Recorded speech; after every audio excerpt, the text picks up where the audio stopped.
Hello. Hello. Well, I'm Dan. Thank you.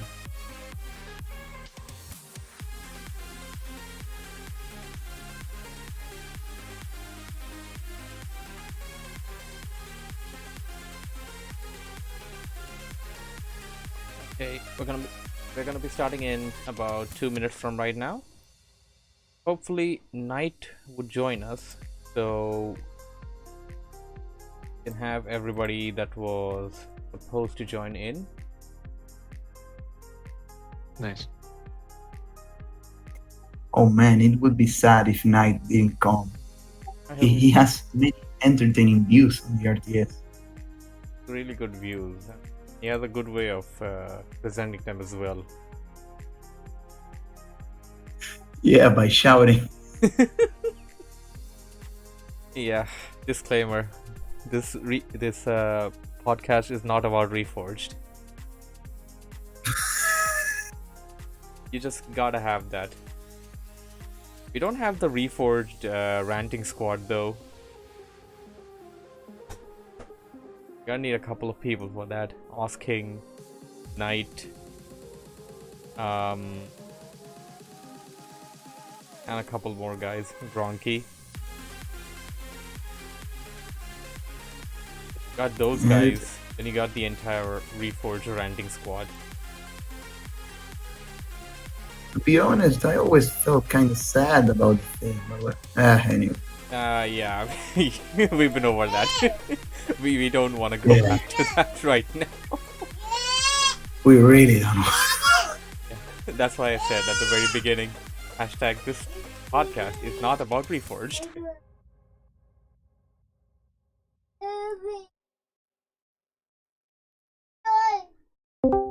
Yes, I believe my baby daughter will also be joining us today. Oh, hey there, Isaac. Oh god.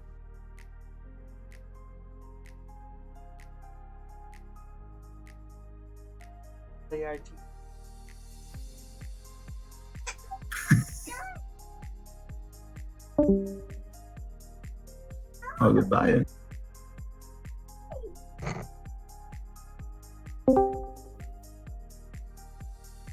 Come back. Oh, wait a second, it's Pegmate. No, it's not. And But gone again. Another one bites the dust. Anyways, we're ready to begin then. So, without further ado, let's begin the podcast. So, greetings everybody, and welcome to the Capital Z Hour podcast. Today, we got Dan, John Henry Eden, and Zen Master joining us, and hopefully, we'll be seeing a couple of more familiar faces, such as Storm Knight and Duct Tape, as we progress on. They haven't joined us just yet. The topic for today is going to be the next generation RTS. So we're going to be talking about the ideal formula for a next generation RTS game. And that's my baby daughter. So she's also going to be a part of the podcast today. Come here, baby. Come here, baby. you know what they say, the more the merrier. Okay, Exactly. I'm trying to look topic here. Where's the topic? There's the topic just disappeared. No, mom is not a part of this podcast, baby. Just daddy and you. Hey.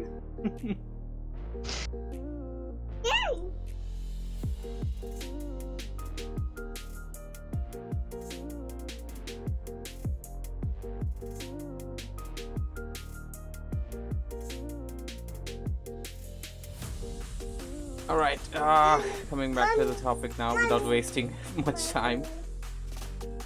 So, today's topic is about... Oh wow, I keep missing my stuff here and there. But yes, this topic is the ideal structure for a next generation RTS game. Now, real-time strategy games have always been a niche within the gaming world for good reasons. It has been overshadowed by simpler genres such as the side scrollers, followed by ARPGs, then shooters, and then in today's generation we would say battle royales and MOBAs. Of course, MOBAs have spawned within an RTS title, which we are not going to be talking about because hashtag this topic is not about Reforged. So it contained mechanics such as isometric view, top-down view, mini-map, units building, etc, etc. A good reason for the RTS genre being a niche is itself probably not catering to the very comprehension of an average gamer, one who would just want to boot up a game and immediately start playing it, than have to sit down and learn the mechanics surrounding the game itself. Now, don't get me wrong here. The other games also have things that you want to learn, but they're far more easier to learn compared to the RTS genre. And they're far more easier to just smash buttons and get yourself started with and just have a grand old time. So people just have different preferences. So today we're going to be talking about what we think the next generation of RTS games need to have. We want to talk about the stuff that need to be in an RTS game. We're going to be going over things from very basic stuff such as menu screen, title, down over here, conveniences, customization, mechanics, innovations around that, notifications, and we're gonna dig deep into this topic and figure out what we want from a new generation RTS game. So, does anyone want to say something before we begin?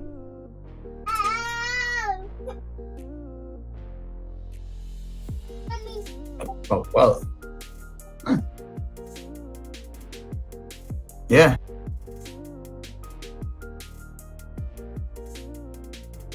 No, what I meant to say, I know I kept cutting out, it's that, yeah, it's a pretty interesting topic, actually.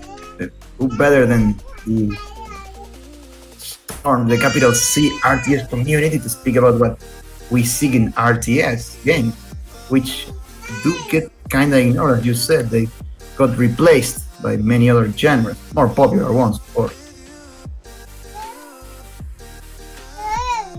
Exactly what I'd like to hear there, Eden, there. Okay, so now I'm gonna put down some things over here in no particular order as to what would we be expecting from what we'd like to call a next generation RTS game. We've played like a lot of games out there, a lot of RTS games that we're talking about. A lot of them had different features here and there, different stuff going across. And so first thing that I'd like to cover and I'd like to talk about would be the mechanics surrounding notifications within a game. As in, I'm not talking about, you know, notifications when you're outside a game. I'm talking about the notifications you get while inside a game. Whenever you train a grunt, he says "my life for the horde" when he's ready. When you don't have enough resources, it tells you not enough gold or not enough wood, minerals, whatever. So we are talking about the stuff that involves this or revolves around this thing, and we want to talk about how this whole thing can get better. So I had a couple of ideas here and there. So we already have established stuffs out there, such as simple voice sets for units being trained and stuff. Another simpler idea that can easily be implemented in most RTS games would be a ticker, something similar to what you see in Age of Empires. One moment. Right here, brought the image with me.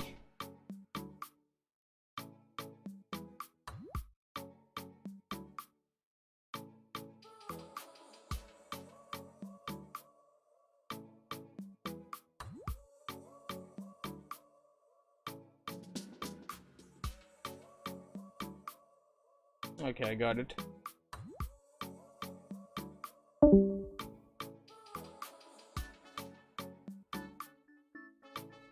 So I put down the image within the mic chat there, and also gonna be putting it up on my stream. Right. So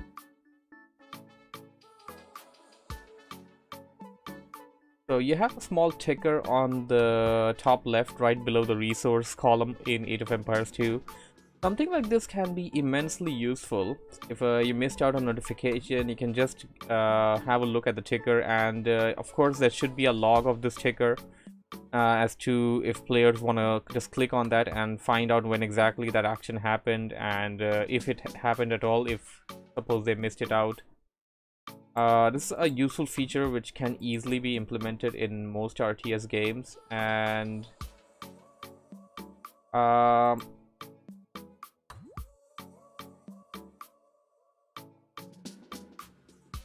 so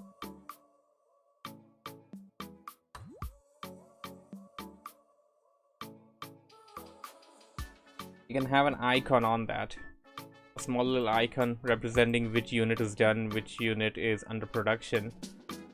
These things are pretty much some basic stuff that you can easily add into our next our concept for the next generation of RTS games there.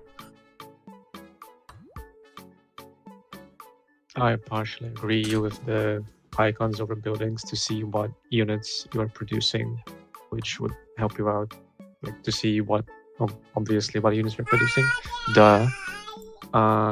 However, the tick box telling you who's attacking you seems a bit of more of a casualizing the game, which is, it's a good and a bad thing. Well, it's a thing that you can. It's an option that should be there, as in you can turn it on and off depending on user preference. You can choose to have it, or you can choose to just turn it off. It'll be completely a user preference thing, and not something that is just going to be compulsory there, and just going to be something that just has to be there without clogging up your screen there.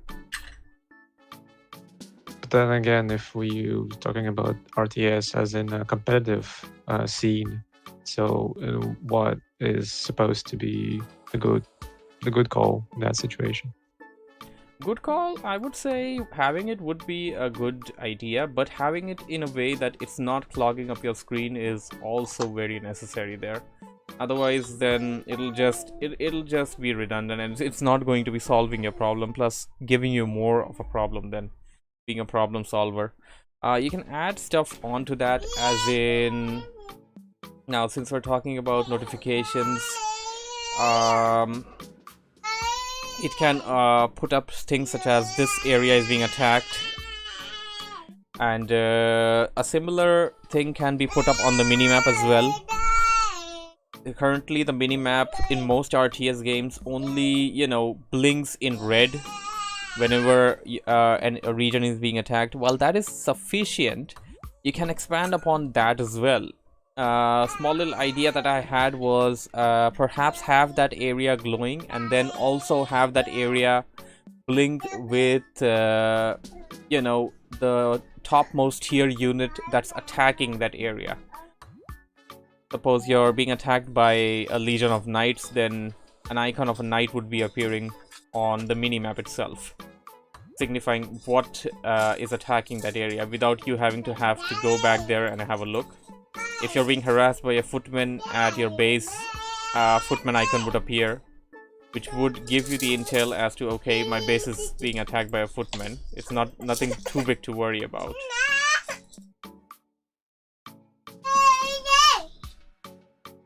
Also, Okay, Storm Knight sorry. is here. Hey, Storm Knight. Hello Yes, there. Storm.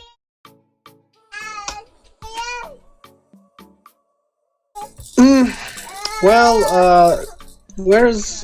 Zen Master left because he was a bit annoyed at Yes. something. Yes, he was. We have been got. Yes. First casualty of war. First casualty of war. Well, I think she's going now, so it'll be a bit more silent than that. Well, I mean, if I hear that it's calming down, I'll just call him back, I guess. I don't know. You could So- call him back, I mean. What were you talking about anyway? Oh, the first. Zenmaster said he sent you a video of a next generation Yes, RTS. he did send me a video which I haven't watched yet. So have a look at that. Next generation RTS that isn't developed by Frost Giant. Frost Giant. Like, somebody get this podcast to Frost Giant. Tell them exactly what we want. Tell them exactly what we need. Actually, that made me remember my Reddit post to Frost Giant. It's like an absolutely massive thing. It's like half a book. You don't even want to read it. You probably fall asleep halfway through. You should actually try to divide your topics between subtopics and stuff in case they're that long. So Yeah. Frost Giant is like, so we need feedback. How much are you going to give us? And I'm like, yes. yes. So there should be a voice set each time units trained or finished with an upgrade ticker that keeps updating through sound and text. You're busy exploring the map, expanding and stuff like that. Now, putting this down here. I'll be back in like a couple of seconds. If you say so.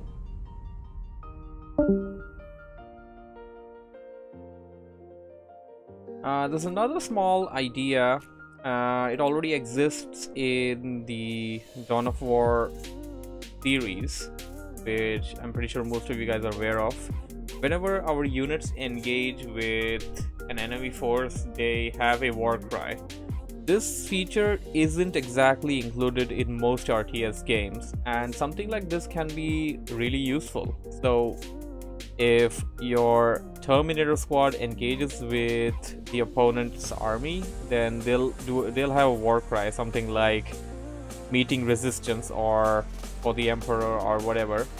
So you know that, okay, my Terminator squad is the one that's under attack, or it's the one that's currently in combat. And apart from that, you can also have something like they would tell you exactly what they're facing. Now, I don't think any other game or any game has this in this detail, but it would be much more convenient when the unit itself says, okay, we're facing XX unit, we're facing a footman, we're facing a chaos space marine, we're facing a dreadnought. Yeah, but no, wait, that's in my opinion, that's like straight up hand holding. What do you want to do? Tell your next build order? No, not really.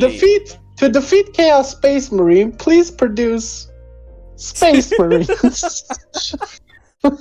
Well, that'll be nah. We don't really want that much detail. That'll be too much. It'll be like,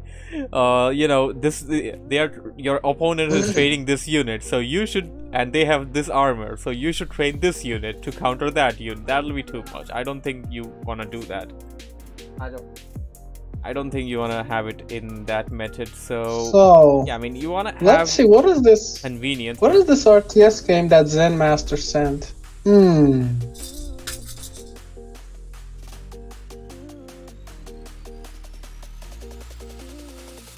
Are you guys watching the video? No, I haven't watched the video yet.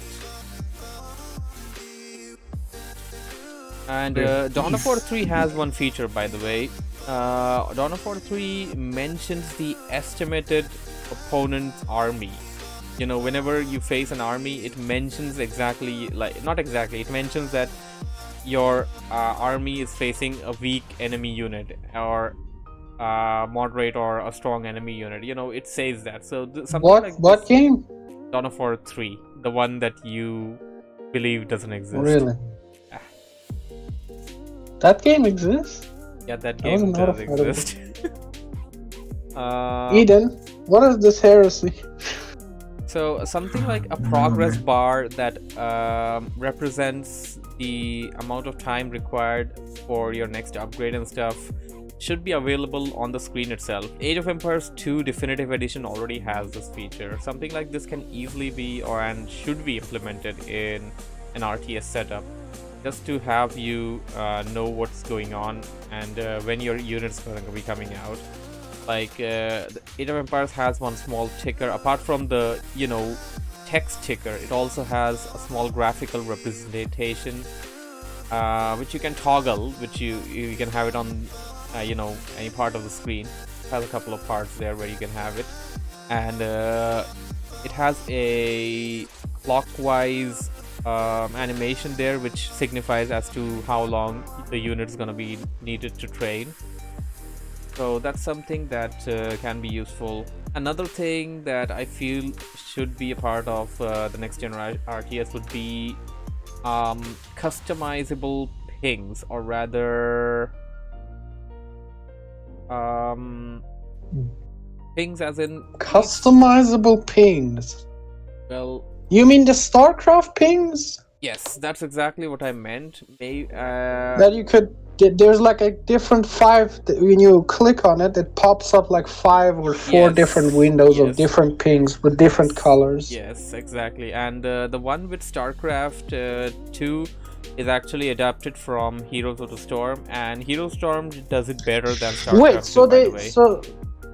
wait. So what do you mean? You Well- mean Heroes of the Storm did it first, and then they brought it back to StarCraft 2? Yeah, that's what happened. So what the thing about the difference between both of those things is that in StarCraft 2 you only hear one sound against all of the different things, which are attack, retreat, and defend, or whatever. In Heroes of the Storm, each of them has a different sound, and it's much more visible on the minimap. So defense has a different sound, retreat has a different sound, attack has a different sound, Something like that can be very useful in an RTS setup, and I think should definitely be a part of the ideal next generation RTS game. Yeah, but that's. I mean, I wish more people here played Supreme Commander. I don't know. I haven't played Supreme Commander, so I wouldn't exactly be able to talk about that one. But I think this can be like a feature, a thing that you can easily add up into an RTS setup.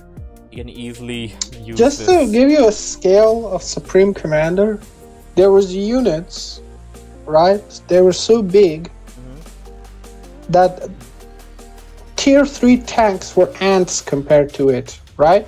And when they shoot their artillery across the map, when you zoomed out all the way, the artillery pieces were actually shown as yellow dots on the map traveling across the screen. Okay.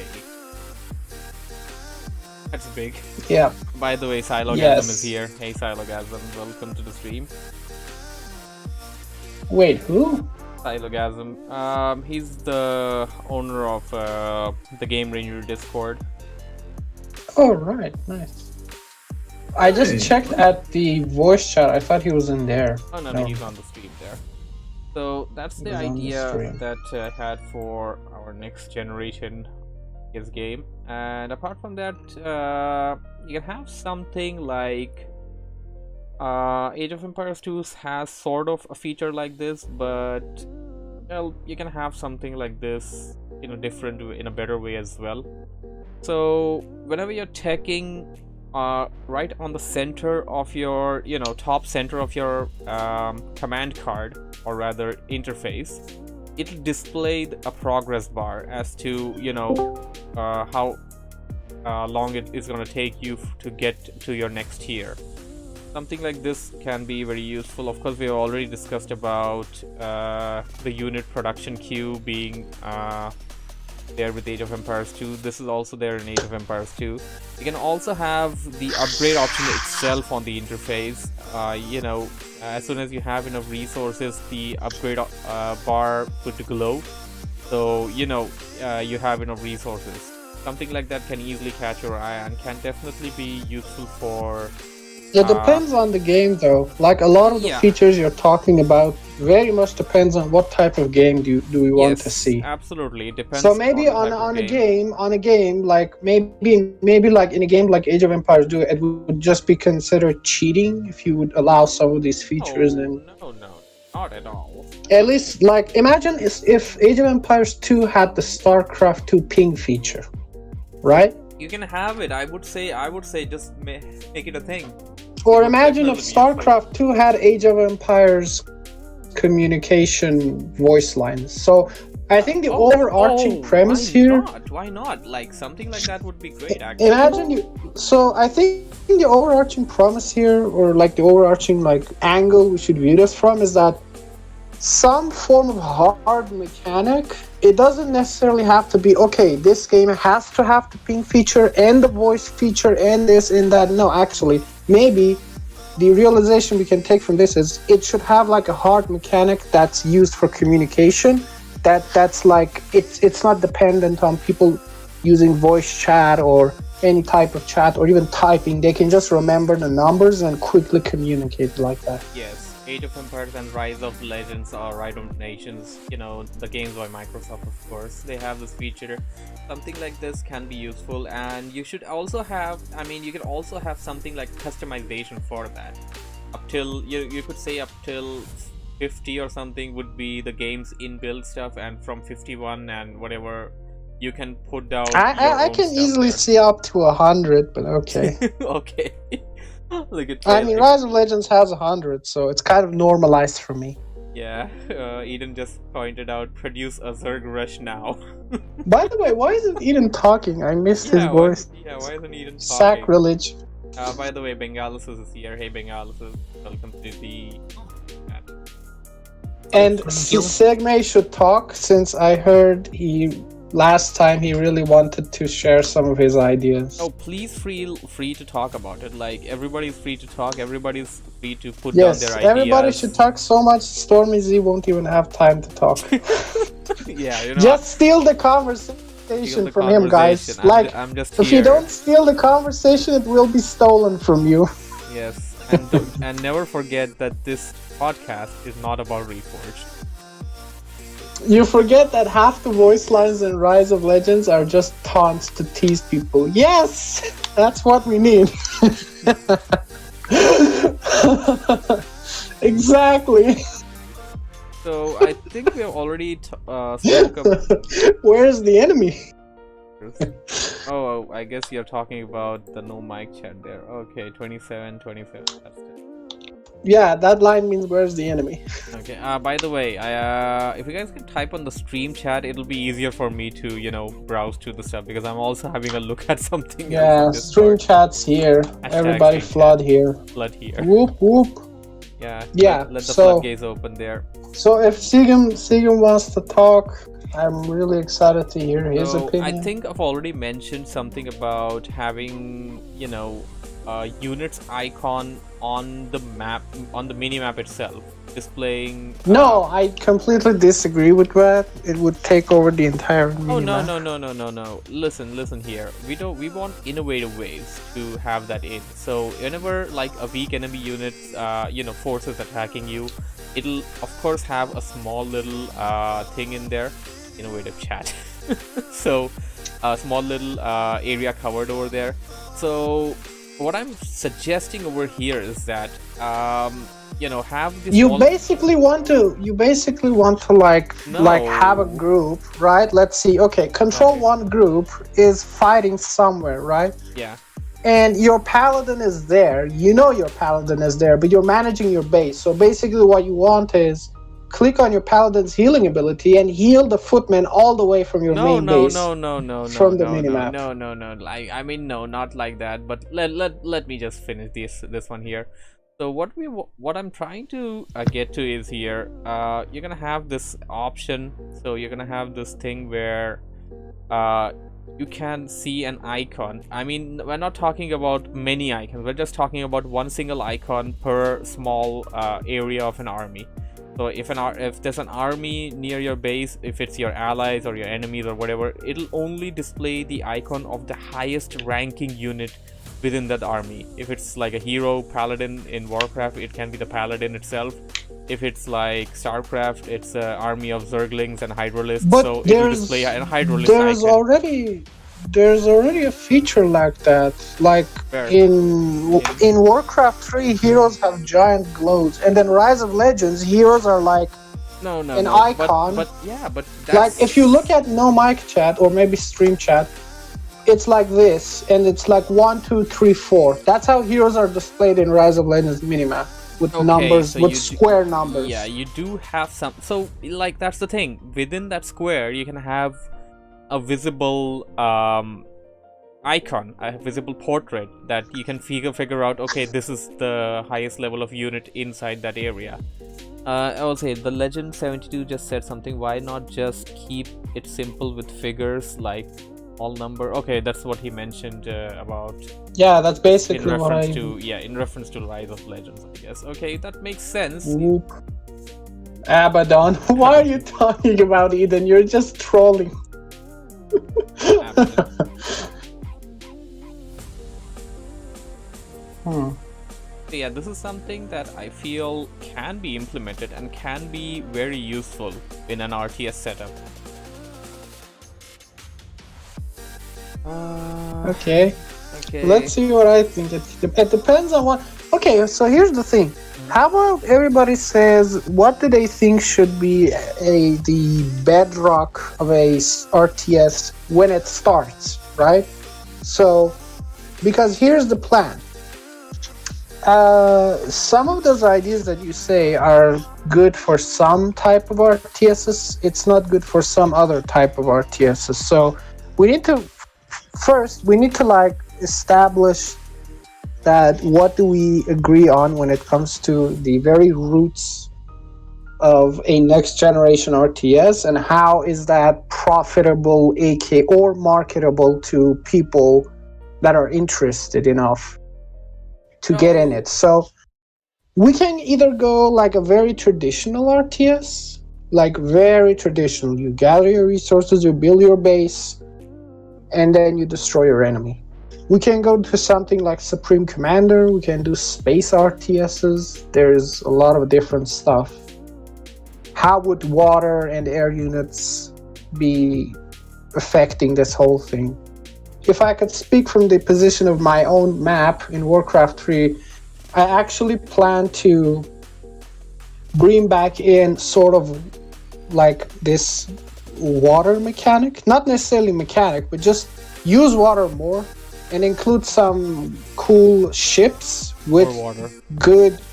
Yeah, more water. More water. But what I'm planning to do instead, as a compensation, I'm actually going to be reducing air units.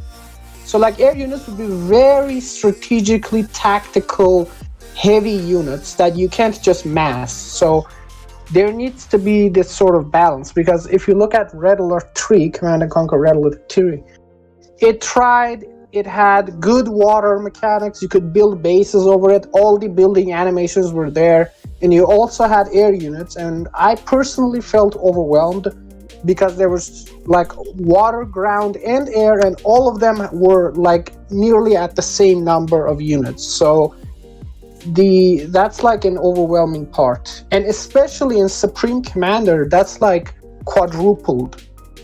The whole idea with that is quadrupled.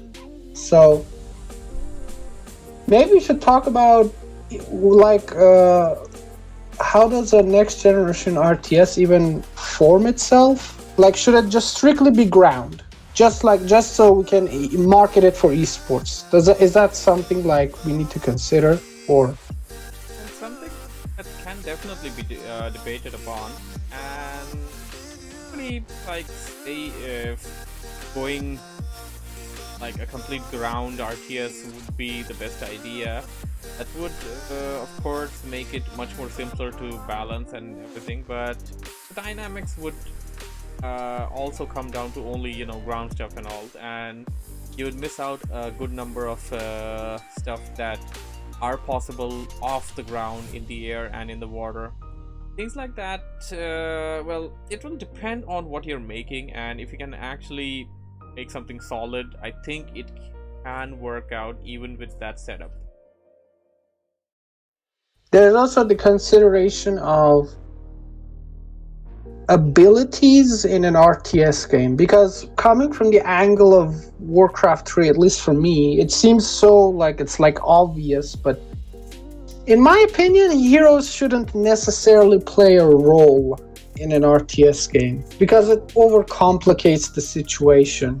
Well, that's a different, thing for different games. As in, some things work out, some things don't. But if you have to come back to the whole, heroes thing in Warcraft 3, I feel when it comes to, ability, status, and everything, we could even talk about that a bit there. You can easily think about some conveniences that can be added to the whole thing there. Now, well, heroes could act as a low Q commander unit that its presence with an aura is like some form of. Yeah, about that. It has some form of effect. Yeah, I was about to talk about that. So the aura should have some sort of effect, and it should be visibly. It should be a visible effect. It should just not. Yeah, it could be a multifunctional aura. Like for example, if units get on top of a hill under the effect of that aura, range units get extra damage against ground units down the hill. So that's like multifunctional thing. But it doesn't have abilities that you can click on, and there's 4 abilities, and 4 of them do this and that and the other. I think that kind of is overwhelming, or in my opinion, that should simply be spread out to other units. Like, if you think you have a cool idea for an ability, just make a unit that its sole purpose is that ability.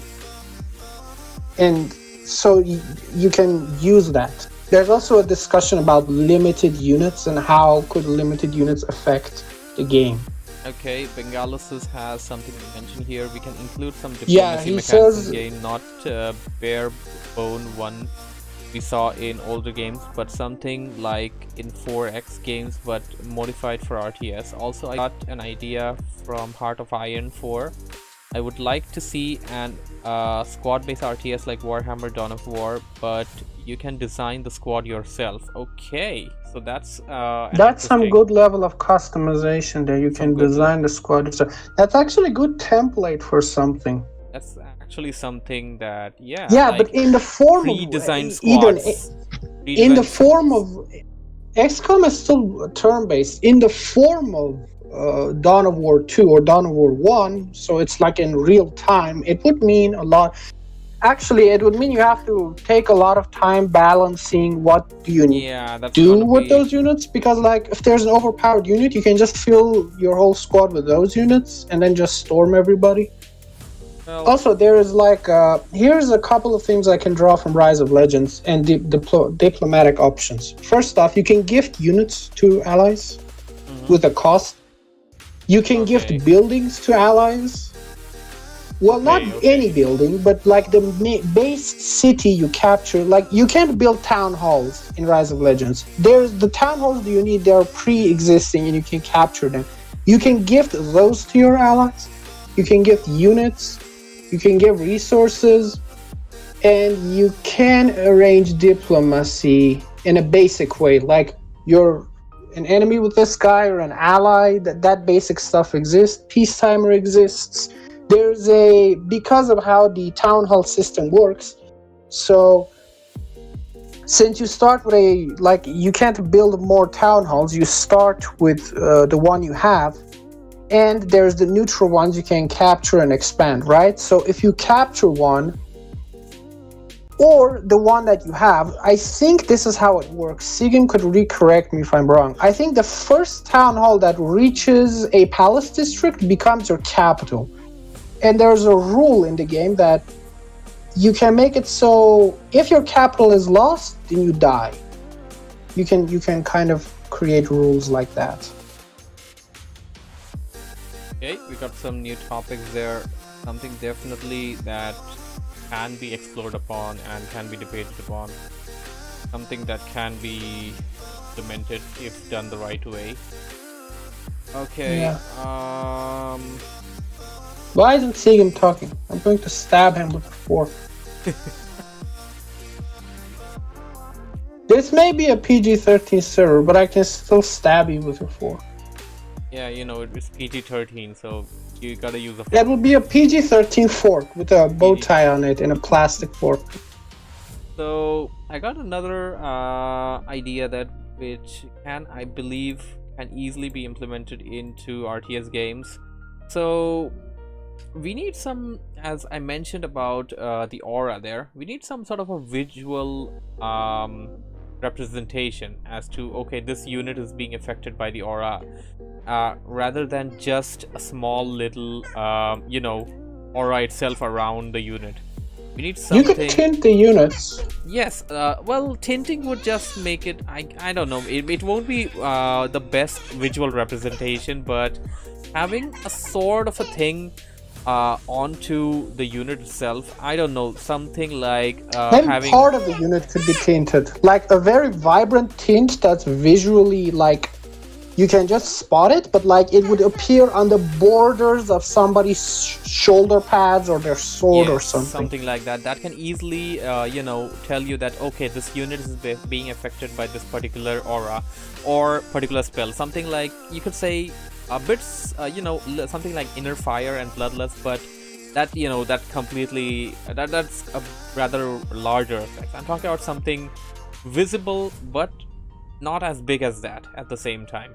No, it won't be a special effect, like some form of special effect model that's appearing on the head of the unit. It will be more like very vibrant tints that just go like streams on the unit's body. Yes, something like that.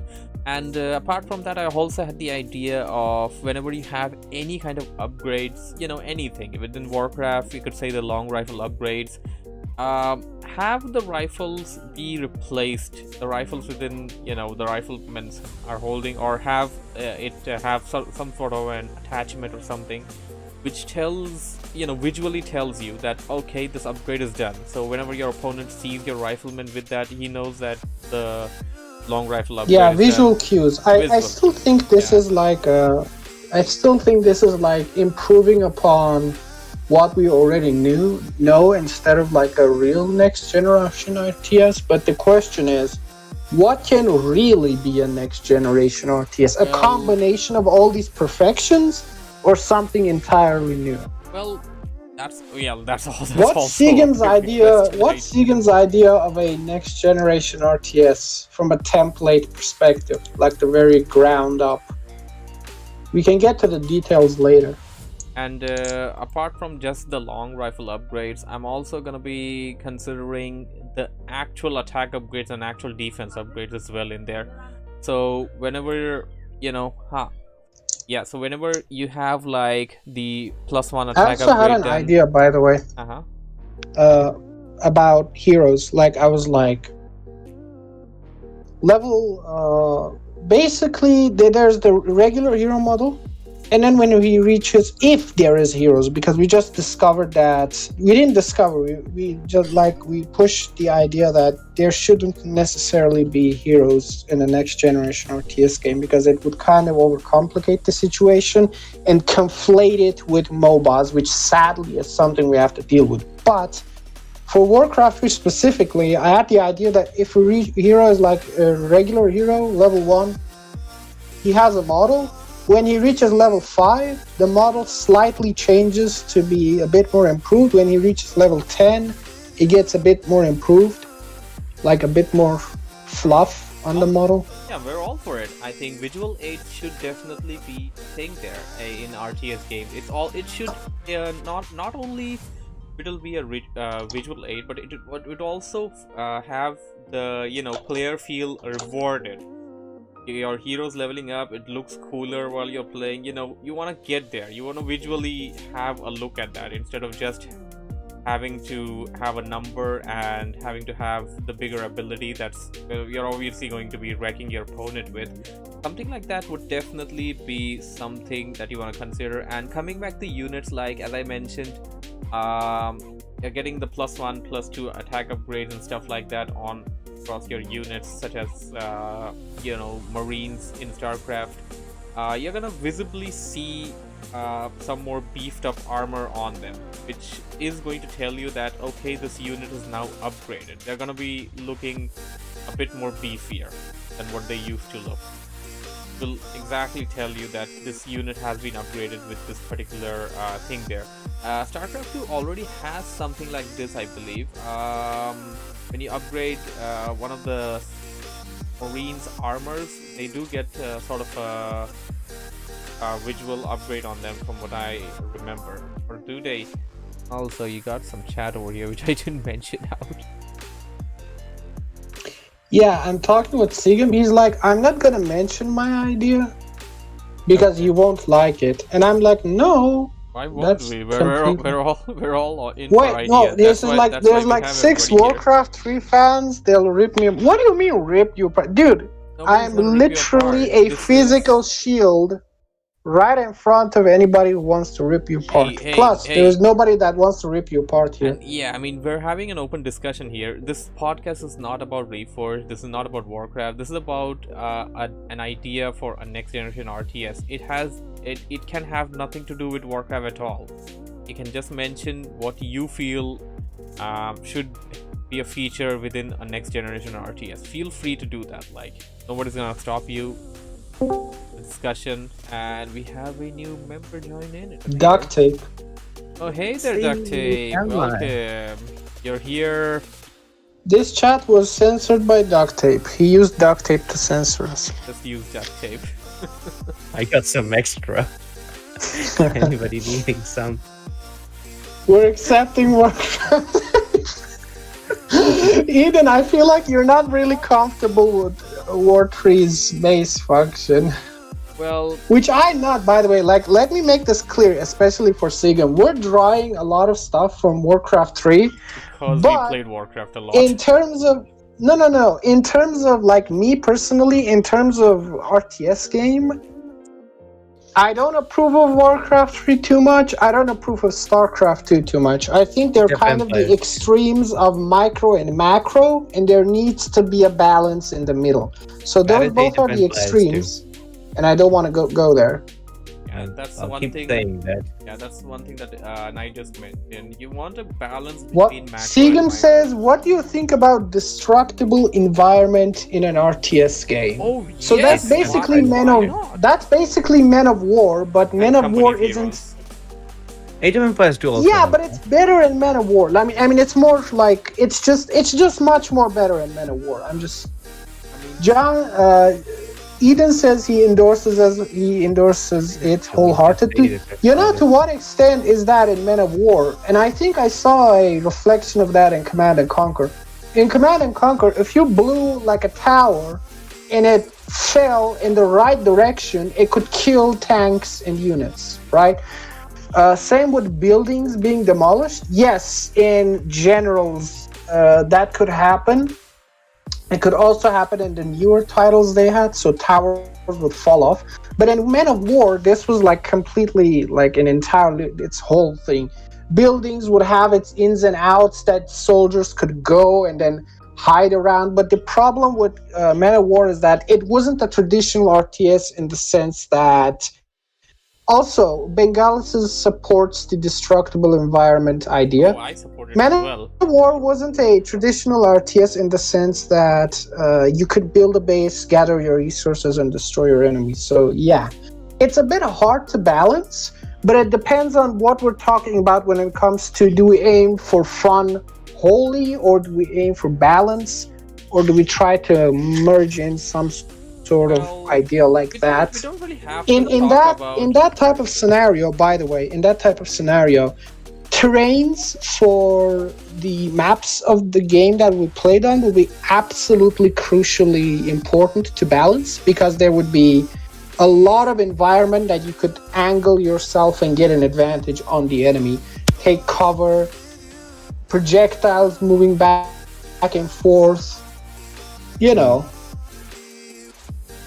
Okay. Actually, in Men of War, you could even have your soldiers pick up small props on the ground and then like take them somewhere else and make like a small cover. It would take a lot of time, but like I have one question regarding this conversation. So, the RTS games that we're kind of mentioning or talking about, Are we talking about like modern RTS games that are set in World War settings, or fantasy ones, or medieval ones? No, There's the no the settings are a particular nice thing like topic to that. mention, but Yeah. the idea of the podcast is like, what's the ideal next generation Or RTS? rather, what How it should be features would you implemented. want? Yeah, what kind of features you would be expecting from a next generation RTS?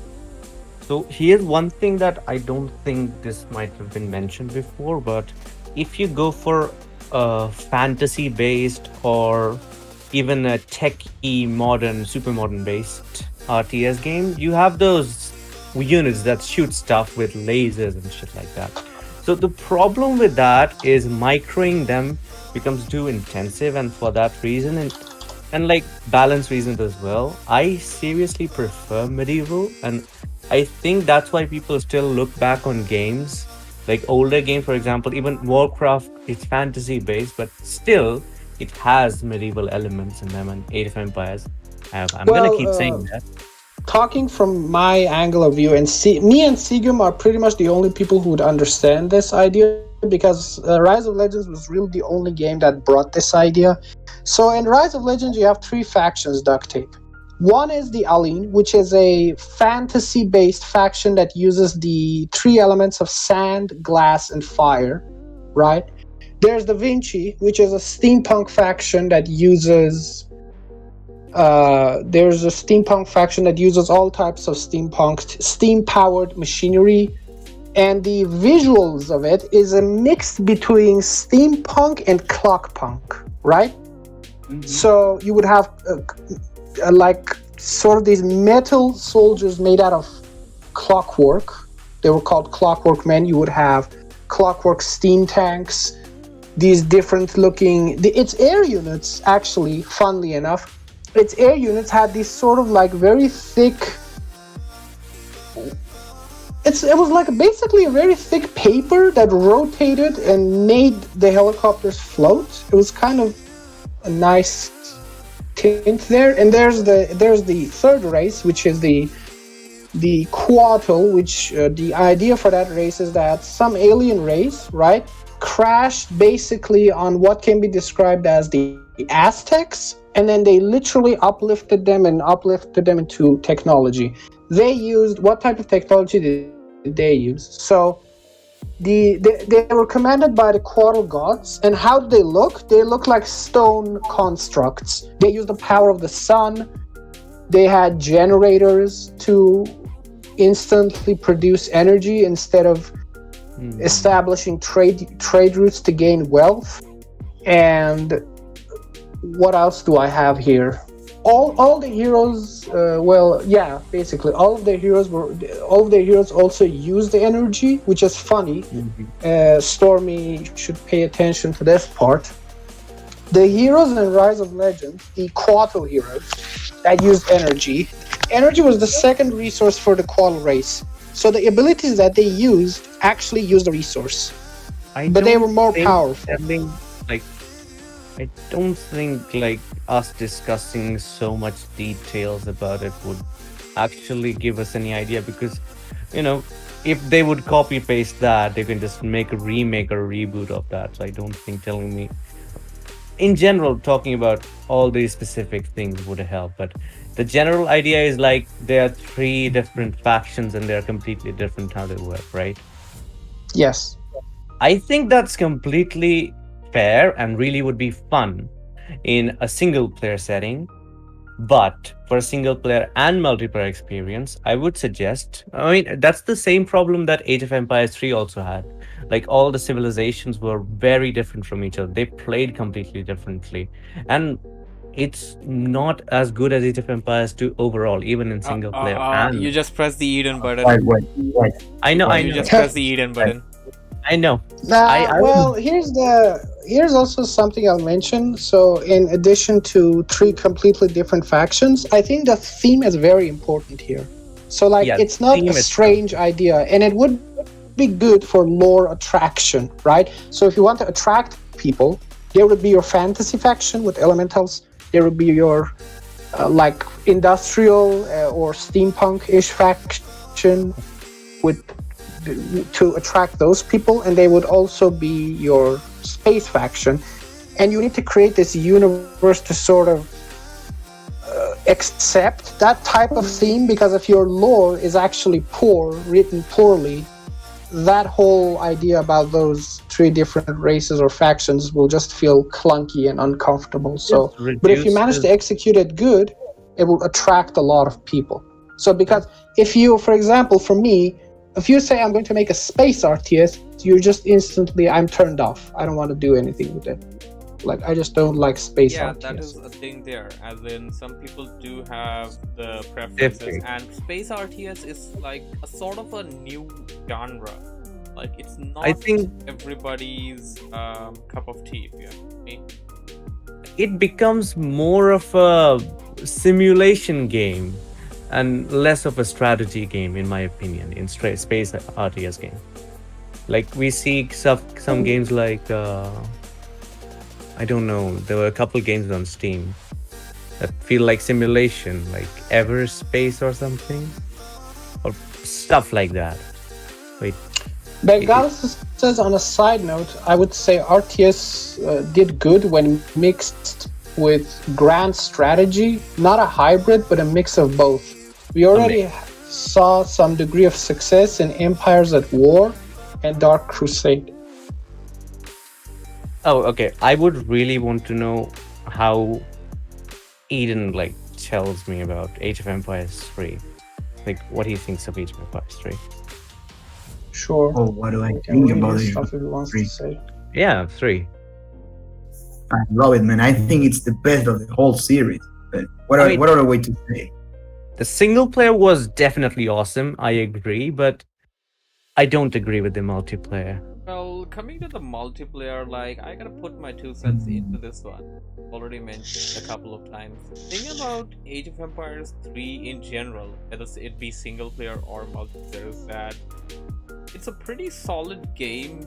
You look at it as a standalone game and a standalone title in that perspective. But if you're gonna have a look at it as a sequel to the old games, it doesn't exactly, because you had sword fighting, you had the whole environment, medieval stuff going on in Age of Empires 2 and Age of Empires 1. I mean, you still kind of have that in Age of Empires 3. Yes, there is pikemen, there is yes, it's okay. heavy swordsmen. Yeah, getting that.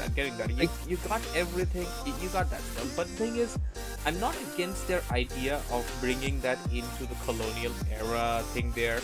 Not at all against that. But the thing is that you just change the very core basics of the game so dramatically. You added the new Warcraft hero type explorer thing there, you added the capital city there, you added the trains there. I mean, all these elements are, so basically, let me cut this short. What I'm understanding from you guys is that you basically, what you're trying to say is there is a ranged melee and cavalry cycle, there's this circle that Age of Empires 2 executes perfectly, and Age of Empires 3 doesn't manage to. No. Explain it a bit better. That. It just drifts away from what Age of Empires felt like, and Age of Empires 3, if they just that's one of the core features of Age of Empires 2, the whole balance between melee, range, and cavalry. Tom is absolutely right. Let me explain this to you in a simpler way, I guess. This is what I actually learned because I saw a documentary about the making of Age of Empires 2 itself. So in 1, they tried a lot of things. In 2, they specifically implemented a rock, paper, scissor, the infantry, archers, and cavalry system that Storm Knight is talking about. He's absolutely right. And in 3, because of the implementation of guns and those heroes and stuff, and all those trade units and capital and the the trading system itself, you guys know what I'm talking about.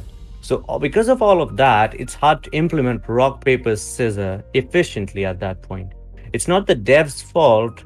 They could have done this better, but the idea itself was a bit flawed in my opinion. It was hard, but I think the rock, paper, and scissor thing could have still been implemented. The thing is, it's a different game completely. If you want to have a look at it as a different game, if you want to sit down and learn it, you'll actually enjoy it, and you'll actually, start to like that game. But if you are gonna look at it, you're coming from Age of Empires 2, and you're gonna be like, yeah, I'm looking for an upgrade to Age of Empires 2. That's not it. That's not what Age of Empires 3 is. I mean, there is probably a reason why they remastered all 3 games And now, and that's a 2 has a significantly higher population and count. that's the compared very to similar story with Dawn of War 1 and Dawn of War 2. Both are drastically different to each other.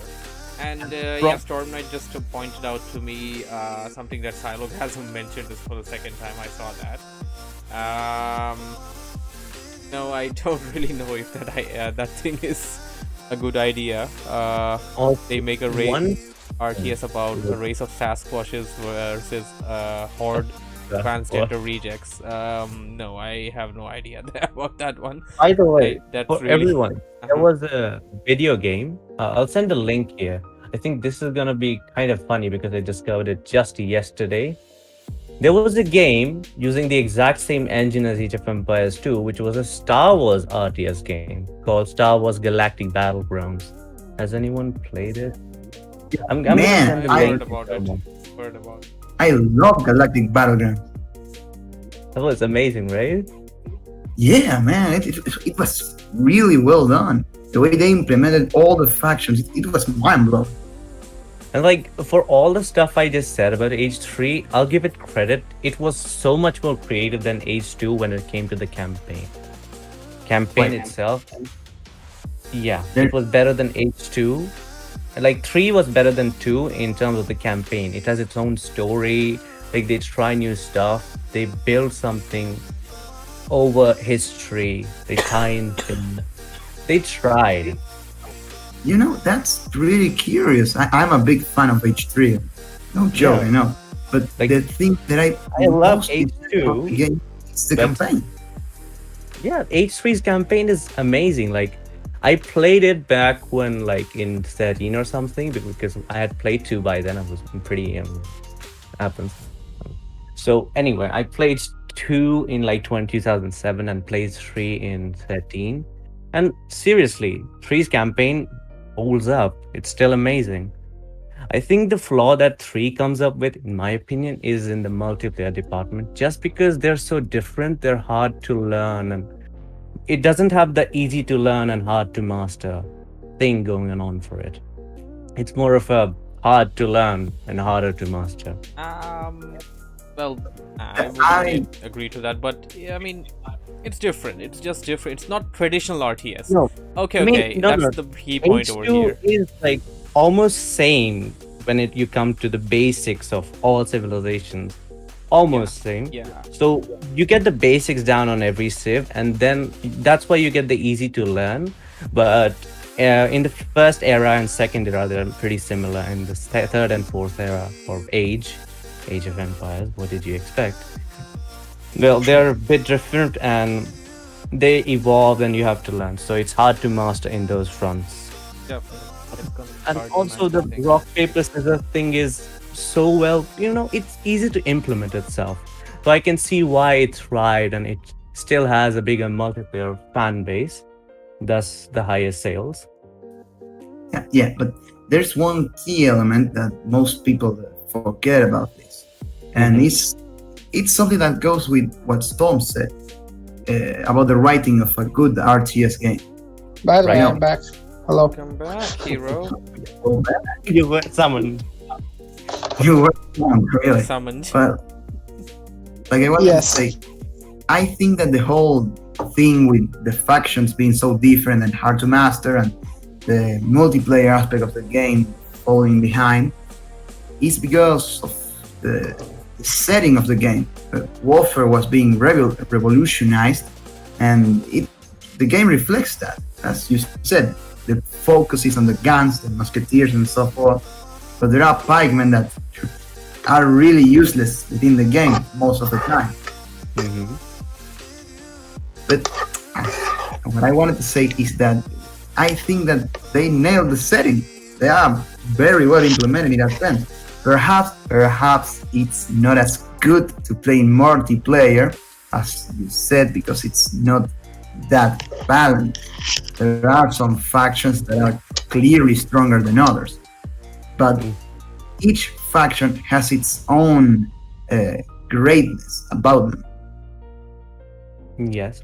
have one small suggestion. There's also that something I wanted to mention because you it go might first. like for Age of Empires 2 it might just trigger some of you, but I would actually love to see an Age of Empires 2 where I want to bring something in from Age of Empires 3 to Age of Empires 2, but only that Dom Knight, I'm gonna hold you on that one and tell you, like, before the end of the podcast, we'll discuss this exact part because there's a game coming out which is exactly that.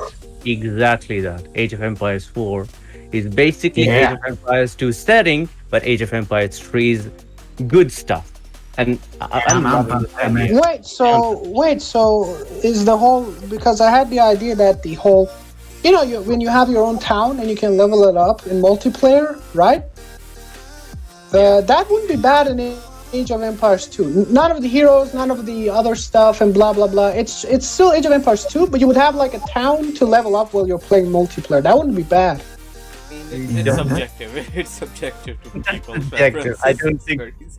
I don't think Age of Empires actually has those ages system instead of level system. To be fair, that age system works better. Okay. True, but capital cities in H3 had a different mechanic, added a new mechanic to the game. I don't know if you ever played the old H3, the non-definitive edition, but a higher level city actually granted you an advantage in multiplayer. So that's why they got rid of it. Right? You could bring out more shipments and stuff from the city, right? Shipments, you can bring soldiers. Like for example, forward. I can give. Yup, that was something. There was a dude, the amount of time my dad screamed at me, I'm not screamed, more like shouted at me for constantly hearing that sound over and over and over on a high volume. Forward! You should have been in the military by that. Hey, a funny thing, like for example, we just talked about implementing something from Age 3 to Age 2. So in Age 4, for example, name doesn't make any sense. It's not set in the future. It's set in the medieval era. So they have two civilizations which they cleared some things up, and maybe you guys can add something to it. So they showed two civs, which is one the British and the other would be the Mongols. And unlike the traditional British and the Mongols in Age 2, which are almost similar, collect resources, build up your town. In this one, the British are that way, but the Mongols are more of an Age 3 kind of civ, in which you don't exactly build up. Traditionally, you gotta be the Mongolians that getting Habibi vibes here, brother. expand your civ. Charge! I'm not sure, honestly, but Getting it Habibi sounded vibes here. That's the original idea of the game, the raider civilization of H2. I mean. Yes. Yeah, the OG idea was so interesting, right? They could steal villages. Yeah. Like, I think they might implement those things. I Don't think know, something but- like that would be cool. All the civs have a different way of collecting resources. One of them is like straight up get resources, otherwise like loot. We're just going to rob you at gunpoint. Just like that guy from the Capital Z server. And just like Storm said, even though, like, for example, when I think about it, I'm thinking, oh man, it's so different from H2. At the same time, Eden really likes H3. So what's wrong with experimentation, right? Maybe it'll be better than both games. Who And knows? when we want to talk about experimentation, we want to talk about it in perspective of, it can be good for not necessarily multiplayer. It can be good for even for single player. It can be good for co-op. It can be good for multiplayer. And that brings me to the next feature. The next generation RTS must have co-op in the entire campaign. It should just be an implemented thing. No excuses. You have no excuses. Trust what That's right. the company there. Optional co-op. Yeah, How what about next? optional Implement co-op? jump stump? Nah, you can't implement jump Implement stomping. terrain building. Well, not unless you're Dawn of War 3, Sega or who's the guys that made it? Not Sega. Who's the guys that made it? Relic Entertainment. Yeah, They just destroyed Captain Gabriel Angelos by giving him a Wait. monkey flip.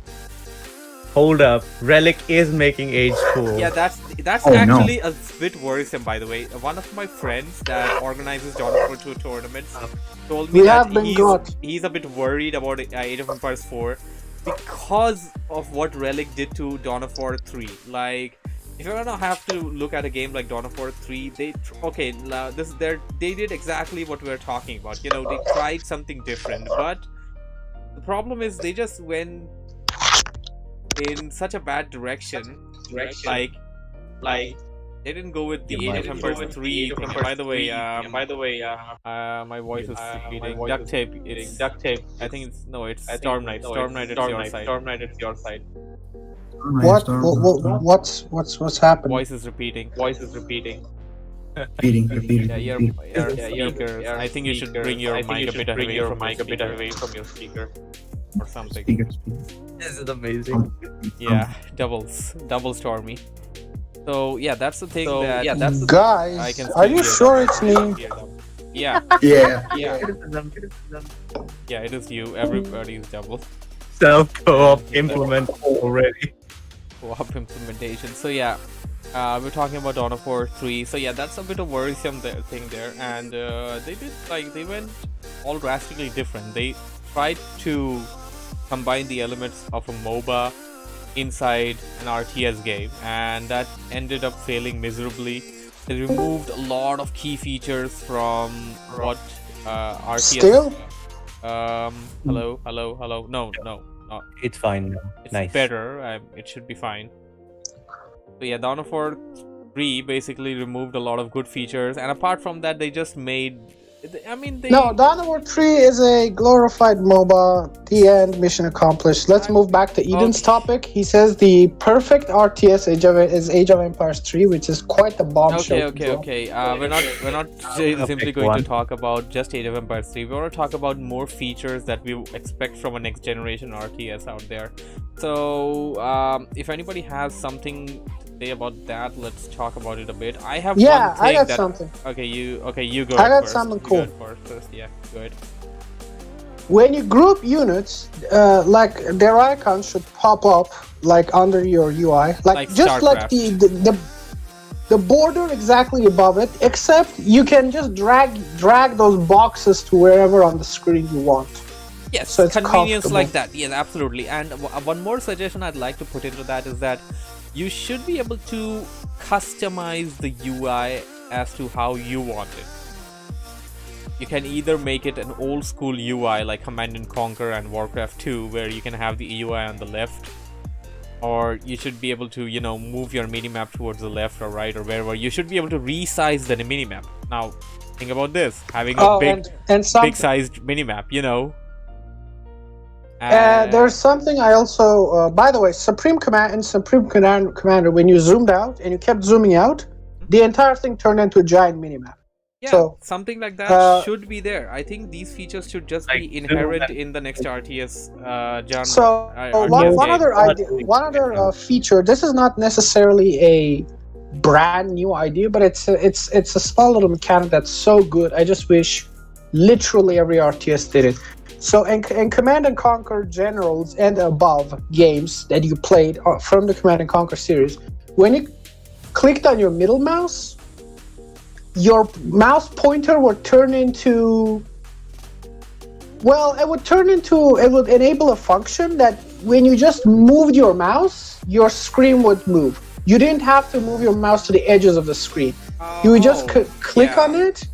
Like Yeah, I got it. I know. on the, It's like a scroll. I know what you mean. I yeah, think you that know how is. to click on your it's- Discord chat and you can control the speed of how It's available. fast in it moves more- up and down. It's there in more RTS as well. It's available. It's an available feature, and I think it should One be there. thing- Now that One thing it I should be really absolutely discovered available in everywhere. H2 that I would want in like a modern RTS game continued is something called control groups, if anyone is familiar with it. I wasn't familiar with it, but I'll explain, I guess. So if I press shift and select a few units and press shift and 1, and then press shift 2 and select a different unit, group of units. Okay, during a battle, I can quickly press 1, 2, 3, 4, and up to 0, like on my keyboard, to select any of those groups and control them easily. Yeah, that's the inherent feature. It's Duct tape.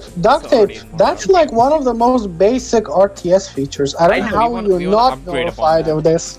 I wasn't. Well, I was a very bad player, but at the same time, now I am familiar with it. I can actually tell you something else. Okay. And this is an idea because I've played so many RTS games.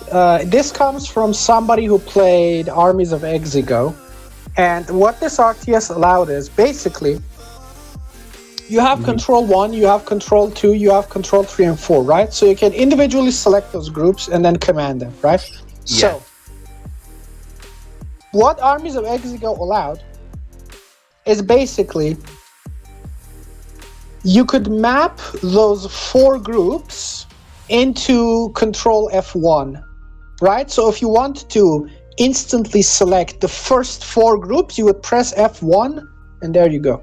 Okay. And so, like any type of, it's like a combined group mechanic. Like if you want to make it like, okay, my range units are on control group 0, 9, and 8. I'll map that to F1. So whenever I press F1, there's all my range units.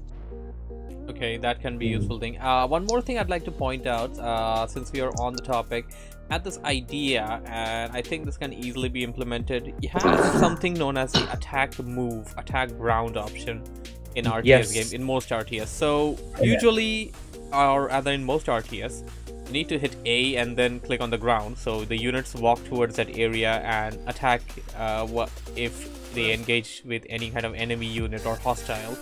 So my idea is that how about we implement that into the 3rd, 4th, and 5th mouse buttons. Nowadays you have mouse. No. Why not? I would completely. Sure, that's like an extra. Yeah, it's an option. It should be available, but it's like an optional. Yeah, optional. Yeah, of course, optional. But you need to have I an only option have like that. I mean, Sure, yeah, maybe but like the setting. personally, I'm more comfortable with using A instead of different buttons on my mouse because my hands aren't necessarily that comfortable with using small buttons. I would say most people weren't even comfortable with the scroll when it was introduced, but eventually people got used to it, and now it's just standard now. That's like, that's the thing. Like, you gotta buy a Valve Index to play VR game. No, you don't. Like, if you have a mouse like this is a pretty simple mouse here. Oh, come on, dude. Like, very simple mouses are available with 5 buttons these days. Like, even the most basic mine has 2 on the side and the speed controller right below the middle mouse button. Exactly, that's what I'm talking about. The 2 months ones on the ago, I was side. using a mouse with 3 buttons. Okay, so yeah, but there's mouses that is like there's an entire fucking keyboard on the side. Yeah, something like that is there, and that's functional in Age of Empires, by the way. The whole keyboard can actually, you can select and deselect control groups with that, and I think that feature should be allowed and enabled. It's not enabled in most RTS. I think in modern ones it would be, and that brings me to like the next point that everyone would agree with is that more quality of life changes like that. Let us enable things. Let us customize, mod the game. Don't let us cheat. No, but from the angle of somebody who played Warcraft 3, having a world editor would be amazing. Yeah, having a world editor, and it should be at par with Warcraft 3. Like, that's the best example. Yeah, because it's just like I don't even have to explain. Just do it. Yeah, I mean, if you want to talk about some games that are kind of dead out there, something like Dawn of War 2, and if you want to say that, okay, maybe if Dawn of War 2 actually had an awesome world editor like Warcraft 3. Now ultimately, since we don't want to create an RTS game that's like, it's like so massively different that it doesn't even feel like a traditional RTS, right? Even though I would like to hear Sigen's exotic idea about that, which he didn't explain. We still want to make sure we make something that's like attractive to the core audience, not like super hardcore, but like still just casual RTS fans, something attractable for them.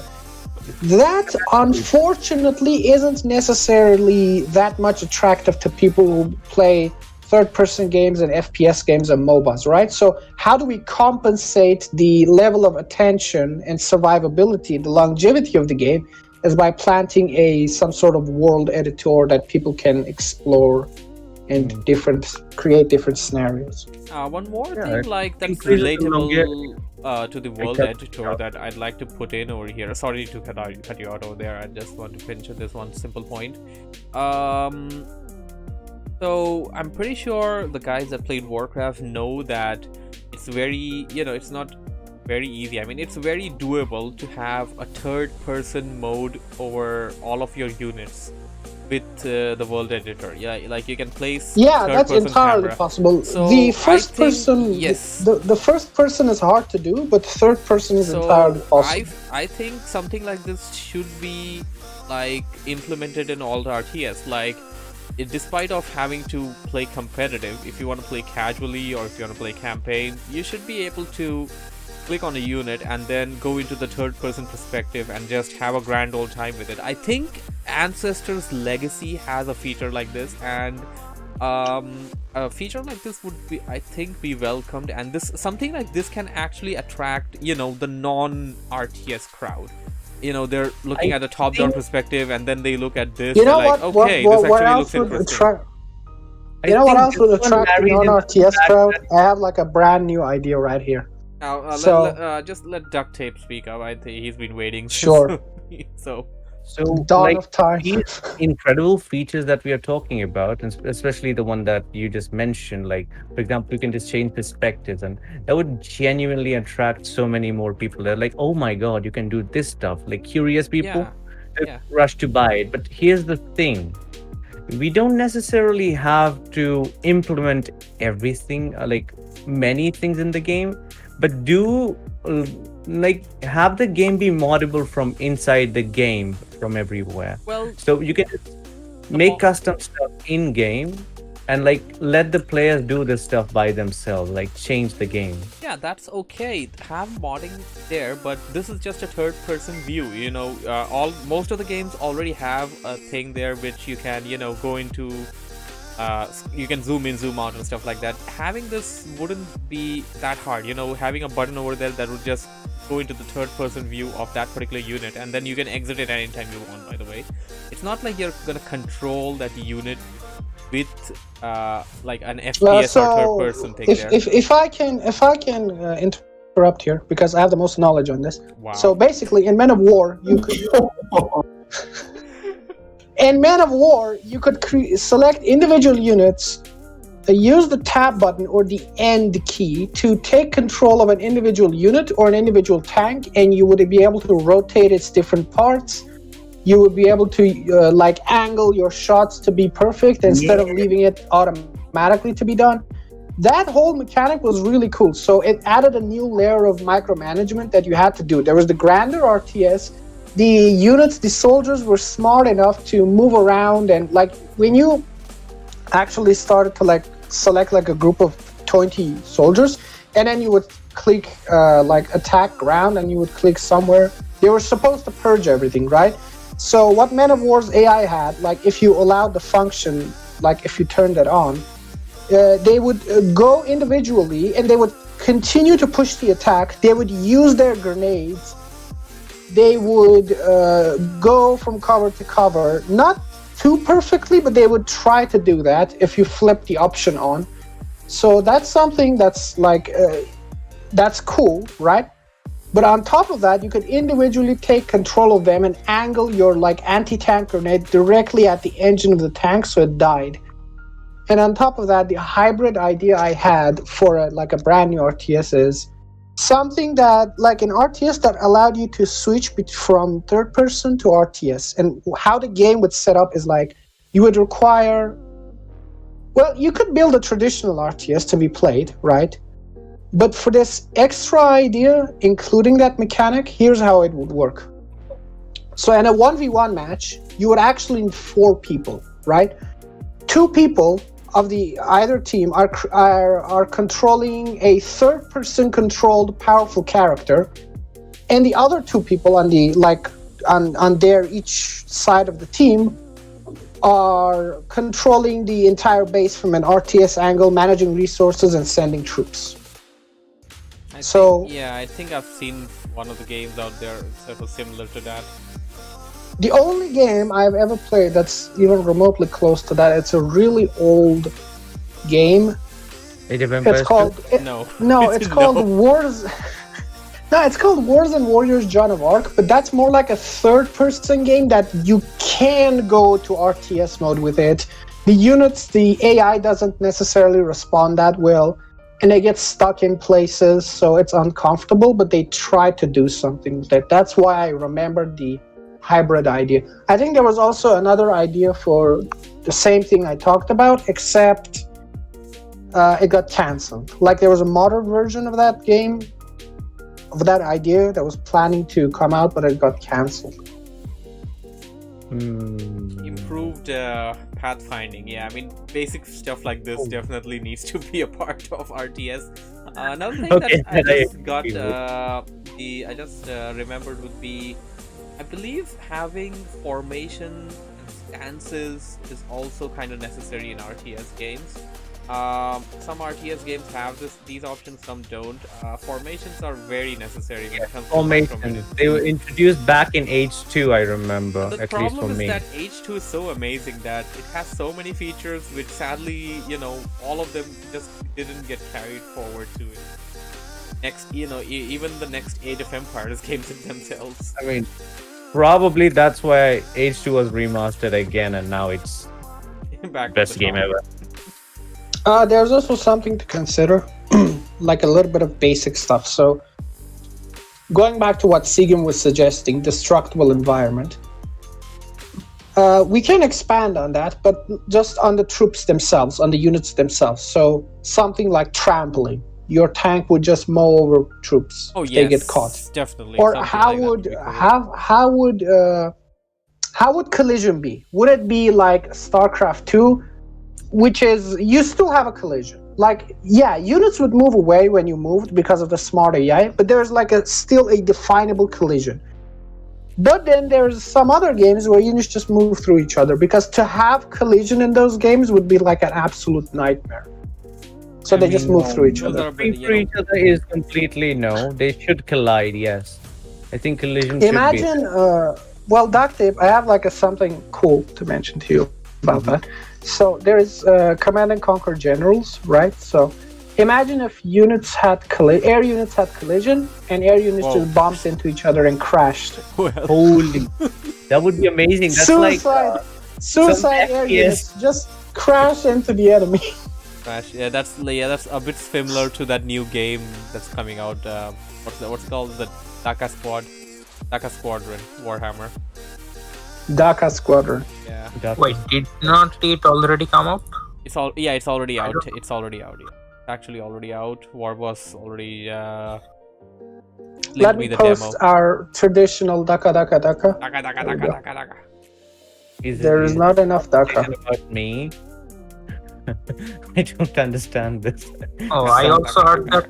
Daka means guns, and the idea what the orcs and the Warhammer universe, they say their word for guns is Daka, and their whole idea is there is never enough guns. Like no matter how many guns, like how many guns are there on a tank or some form of platform or spaceship, there is still not enough guns. That's the whole idea with that.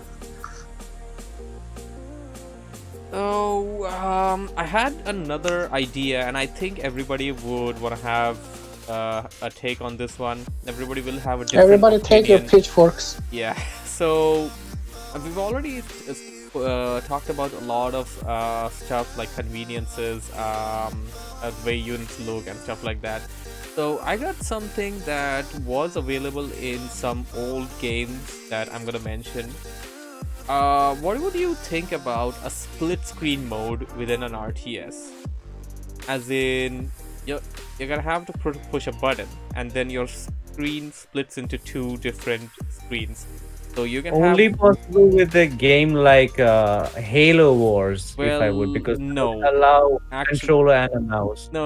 How would you have like two mouses in it? I think I'm getting what Storm's trying to say. Basically, you would have You like want two. people to play on the same PC. No, not like No, that. no, no, Let no. me just complete, please, let me just. And I complete like over that. here. I like where this idea is going. So yeah, so we're not stopping here. Nowadays, you got rich people. You got people with 2 monitors, 3 monitors, whatever. So we're gonna have like a big screen over here. I'm gonna divide the screens into different monitors, and then you can have one screen monitoring your base, one screen monitoring your expansion, and one screen, the main one that you're using to guide your army and stuff. And you can switch to the different monitors anytime you want, whenever you see something needs attention over there. Now That's too. No, I disagree. okay. That's like. We're not done. That's we're not too done. expansive. We're That's not like. done. That's like Listen, we're no, not done yet. that's like VR level stuff. We are not what I done. would agree, however. Listen, we're not done yet. No. We're not done. So Where's my axe? everybody doesn't have a monitor. I got a solution for that. Instead of having a monitor, everybody does have a phone. No. Yes. Oh God. So Oh, your you're turning second to screen Nokia. is going to be your phone. Sigam, pack your shit. We're leaving. There's some phone propaganda going on here. I think, He I think already we're gonna left. end this. We're going back to Rise of Legends. We're gonna land this one sheet. So yeah, that's the idea there. Look, it's just an idea. I'm not saying just do it tomorrow or something, but the thing is, No, but my idea. you're not my going to idea is control simple. your army with the phone. You're just going to view it, and No, whenever you want to My change idea it, is simple on your idea. Basically, it's simpler. we just but have a small. This is, we're talking about next Let me gen, speak. brother. Yeah, but let me speak. Next generation RTS, you would have a small option to split your screen, regular monitor, single monitor, in Yes. 2 parts Yes. from the middle. So you could control your army and manage your base at the same time through your mouse. I'm gonna As basic as it gets, and I support it as a next generation thing. Well, this is actually already available in an old RTS-ish game. Well, it's actually not RTS, it's real-time tactics. And you can actually have more number of monitors than just 2. You can actually have about 6 or 8, and I'm gonna put that down on the stream chat over here. There we go, it's right here. These are And, all like, viable you can things. select how many monitors you want to have. You don't really have to have 4 monitors. You can have just 2 of them. By the way, what are you referring those to? Are you referring to those boxes and monitor? You should refer them to as windows. Oh, sorry. Are they still on a singular monitor? Sorry. My mistake Those there. are Not extended. monitors. I'm gonna talk only about the splits. The split screens over there. So yeah, Commandos had this amazing feature. Commandos 2 also had this feature. So whenever you needed like monitoring over a particular area, you would just have 2 monitors. I think you had to press F2 for that, and then the screen would split. A feature like this, I feel, can actually very easily make its presence felt in an RTS game. You can easily have 4 screens like this, have one screen look at this, one screen look at that. Well, of course, that's a bit overwhelming. If I can go I simpler. think that should be only single player or co-op thing. No, Okay, no, here's- it's not let me- necessary. It's optional. It's completely on you. If you want to use it, use it. Yeah, If you but don't want to use it, That don't kind use of it. stuff should not be available for multiplayer at all. I not? disagree. I disagree. but the only It's thing- gotta be there for multiplayer. I feel No. Yeah, but here That would here's destroy the here's- competitive scene. And think No, about but it. here's- RTS games do Well, thrive. we're talking about a next generation RTS. We're not necessarily I know. talking about something that exists. And what I Like, disagree on Still, in the next on generation, we'll have people who have one monitor and one mouse and one. Well, you've got a keyboard, phone, man. Use no, your no, phone. no, That's where the phone no, comes no, in. no, right? Kids don't have a phone. please I mean, stop. You said it wasn't a reforged stream, man. Please stop. I was using a single screen. till Duct last tape. month. Here's what I'm saying. I have a single We're screen. just talking about your singular monitor splitting into 2 parts, and this is the only thing I agree with. 2 Yeah, parts, that's not something 3, I can agree. not 4. Only 2 parts. Your single monitor splitting into 2 parts, so half of it can scroll on the battlefield, half of it can be on your base. So you would have improved micromanagement. Not the fact that you need to have like 2 entirely different monitors. You don't Just have to, to like- have monitors, but if the option is available, And No, I if you're a, disagree. if you're I a rich disagree. kid with No, two it shouldn't be monitors, available. you can easily Tommy. just No. do it. You can just do it. No. That's the Tommy, point No, I there. disagree. If It the option it is shouldn't be available, available. then it The only be thing I agree exploited. with. Yeah, that's Like, the thing. the- They will exploit it. It will be exploited if Then a feature an like this is exploitable available. game should never be released. That would be unfair to most of the people who don't exploit the game. Yes, It's unfair. that I completely agree with Duct Tape. The only part I agree is that your singular monitor could have the ability to split into two different parts. You can't use your phone. You can't use different desktops and 5 different PCs to get an advantage just because you're richer. Get the hell out of there. Yeah. Goodbye. And ban Stormy. Where's the cage? Where's the I'm going to instantly put a cage on Put a cage on me on my stream. from space. catch the storm? Catch the thunderstorm. I'm busy with my phone to die. Stop using your. Yeah. Bengalis has just mentioned a very interesting long post over here. Let's see here. You have committed the ultimate heresy. Not only have you turned your back on the Emperor and stepped from his light, you have profaned his name and almost destroyed everything he has striven to build. You have perverted and twisted the path he has laid down to mankind as Let's go. Preach, brother Bengalis. Next up, jail for Stormy. We're going to have the next podcast to be how is Stormy going to get redeemed from heresy?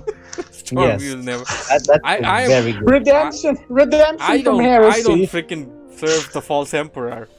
You all belong to chaos. This stream belongs to chaos now. To chaos. No. Well, you are the chaotic leader then.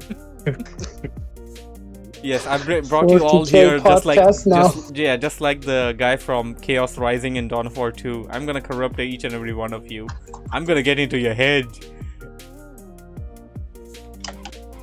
And you're gonna hear this all night, brother. No, we're all Grey Knights. You can't get into our head. GTF. I'm already in.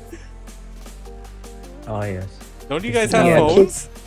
Now you're I gonna kicked hear. you out. Oh my god. You're gonna hear I- this the entire night. Don't you guys have Nobody phones? said phone. It really Don't you guys figured have something phones? in my head. Phones? Now I see what Don't you it guys have was. phones? Huh? Damn it, Blizzard. So yeah, okay, Why that did you was give us my this exotic idea over the RTS. Okay, Yeah, Great for a single player game, man, to be honest. so You see what I what's next? What do we have next? I'm going to pressure Seagam to tell his exotic idea. I feel like it would be. I feel like it's probably something very cool and exotic. Exotic We might vegetables. like. Yes, but I feel like it's like a nice way to in a more healthy manner switch the topic of the conversation because mostly what everybody here I'm all out of water, wanted man. to What is say. this? All out of water. Stormlight, bring me some water, man. no, I need someone I'm to all bring out of me water, water. man. I got 2 Bring the bottles. Like I storm. don't got water here. Yeah, but we're talking about what Seagam's about to say, so please don't interrupt or I'll ban you, even though I can't even ban you. Hey, Segme. You can. Sparkle, sparkle, sparkle.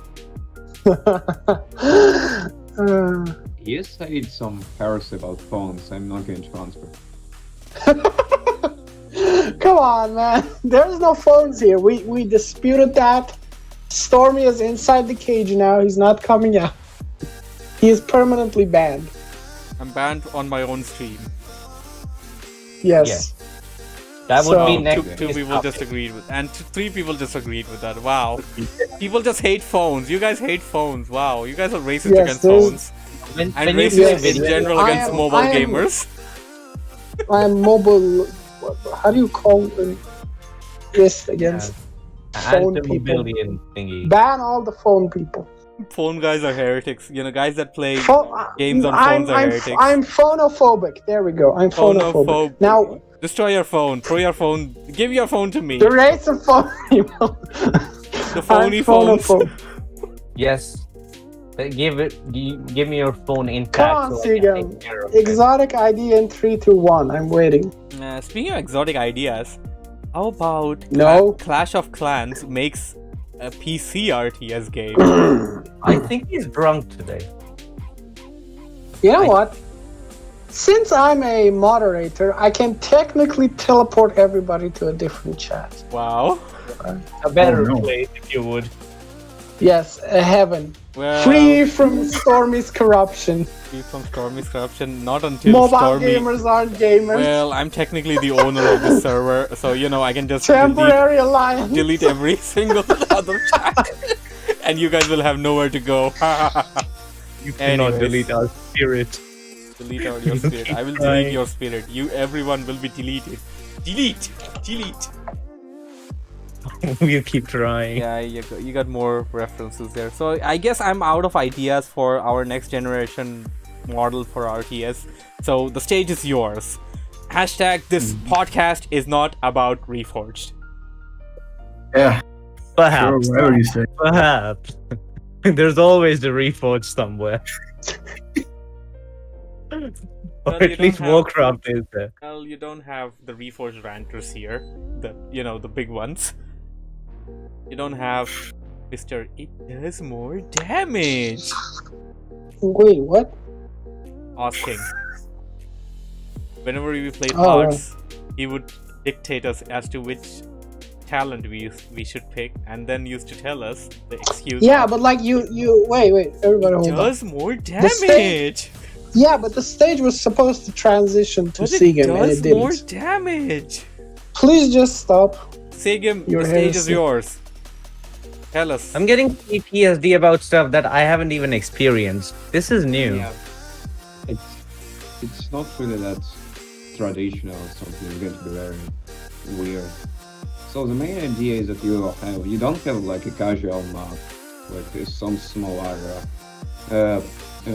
For this idea, it's going to be a huge, for example, some kind of world map, and you start with some kind of a city or something. So it's how traditional stuff. You build up your city, you gather resources and elsewise, and the main twist is you need to move your armies and create more cities on a global map. So you can switch from global map mode to some specific area. So you can move your armies from one area to the other area, and you can switch your view from that one area to a global map or to another area. Basically, In MMORTS, No. which nobody has perfected till now. So Sigem, you're talking about the in multiplayer, like this would be functional. No, I'm not sure in multiplayer. I'm just talking like a general idea, a general concept. Well, Wow. here's something I feel like you're kind of missing out. Have you played any Total War game? Yeah, sure. Have you like some of the older ones? I don't know. By the way, Cubia is on the I think stream. the- Welcome, Cubia. Cubia is still with me, by the way. You guys will betray me, but he will never betray me.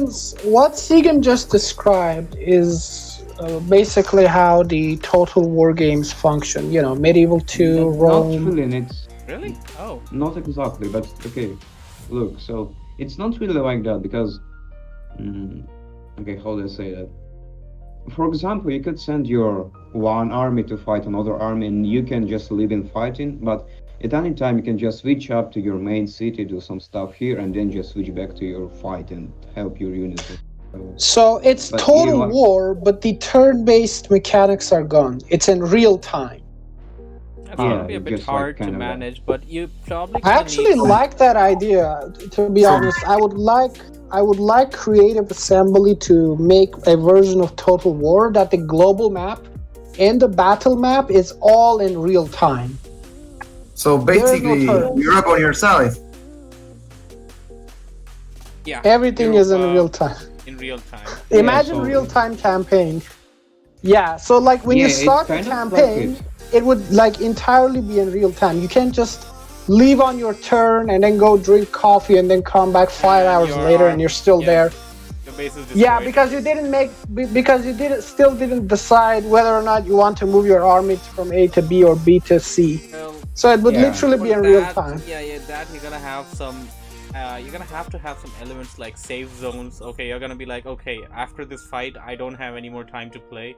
Hashtag mom call, blah. So Yeah, no, there you would be complete like this in fight sing. here, and then you're gonna be like, okay, this is a save zone now, so I don't have to I'm worry actually about going to this. expand on that idea. I think the terrain, like the very basic scenario editor, not necessarily even a world editor, you could create some multiplayer maps from like the regular people just creating like a basic map. There's like this hills here, there's like this. This is the world map and this is the battle map. And you could just take that and play with the mechanics in real time on multiplayer or single player. But for single player, there would be the simple save mechanic, just to save your game. You give a name to your save. And for the real time, there would be, if people are willing to cooperate, there would be just a regular pause mechanic. You pause the game for like a minute and then you come back. But the whole process would be in real time, and you could create scenarios to, like the terrain of the whole thing to play with your friends. I think something like that would be a welcome idea. Sadly, I mean, when the whole MMO thing was booming and everybody was like, you know, MMO FPS, MMO RPG, MMO, you know, they just wanted to do an MMO. with MMO my everything. ass. Yeah, Ah, Maya. Yeah. they Why just is wanted to make an screaming MMO MMO? with literally everything. So they did try to make MMO RTS at that stage as well, but of course they had different ideas, not exactly what you were trying to say. And I guess most of them just ran into a brick wall at times, and nobody actually, I don't think, at least as per my knowledge, I don't think there's a successful MMO RTS out there. Oh, I mean, this is why Medieval this Kingdom idea is exotic. Wars. So it's like an idea for modern to something new, something that will try to switch everything. Yeah, but by the way, I think Seagram's idea, because I remember the whole hype and popularity behind the game. What was it called? Ultimate Epic Battle Simulator or something like that. Oh, that thing. Oh. We got it on Steam. Yeah. Yeah, the Ultimate Battle Simulator or some Epic Battle Simulator, something like that. So there was a whole popularity about that you can just... It was basically Total War, but there was only the battles. And you could just create whatever you wanted. There was like different types of units and whatever. You could just lob them in and have it like a giant battle. Or whatever. I think the fact that that whole thing got popular is like a off-key sign that Seagram's idea would actually be genuinely popular for a far more broader audience of people compared to our view of a more traditional RTS. Because like the core idea is like innovative, I think. I mean, I would personally prefer a more traditional RTS because that's what I like as an RTS game, but Seagram's idea is actually has more chance to be more popular because it reaches out, in terms of an idea, it reaches out to people. I think that Yeah, is... it will definitely reach out to the masses, as in something different. It would reach out to the masses in a more different and better way compared to this is a real-time strategy and you build your base and destroy your enemy. That basic premise that we're talking about would turn away a lot of people, while in reality Seagram's idea is like basically that, but it's like leaving a little door open there with the whole real-time idea for people to just come in and be attracted to that. That's like the stuff Creative Assembly should be pushing for, not It rehash. sounds like something people would really jump to play too. It sounds so interesting. Yeah, and it's like I think that's the innovative stuff Creative Assembly should be doing instead of just making more of the same in different settings.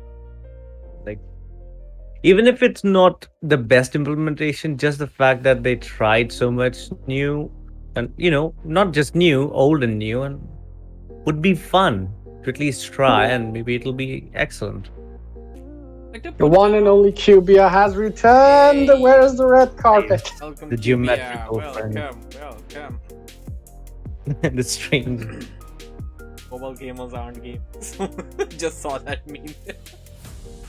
Each Pump says original Total War ended after Attila. I'm not sure how much I want to agree with that because I do have this affection towards Warhammer Total War. Well, that's well technically not main storyline Total War. It's Total War gameplay in Warhammer. Yeah, but by the way, Eden, here's what I wanted to ask from you. Did you, because I think you played a lot of Total War Warhammer 2, right? Don't you guys have phones? Eden? No, Eden is man Cubia. The best Total War is Medieval 2. Changed my mind. You're just. I agree with Cubia, Eden. You have been cornered. Medieval 2 Total War. I just remember the accent of that British guy. That accent alone makes it the best, let alone everything else. Okay, now coming back to our main topic here. I got one more thing. I did want to ask something from Eden though, just like a little thing.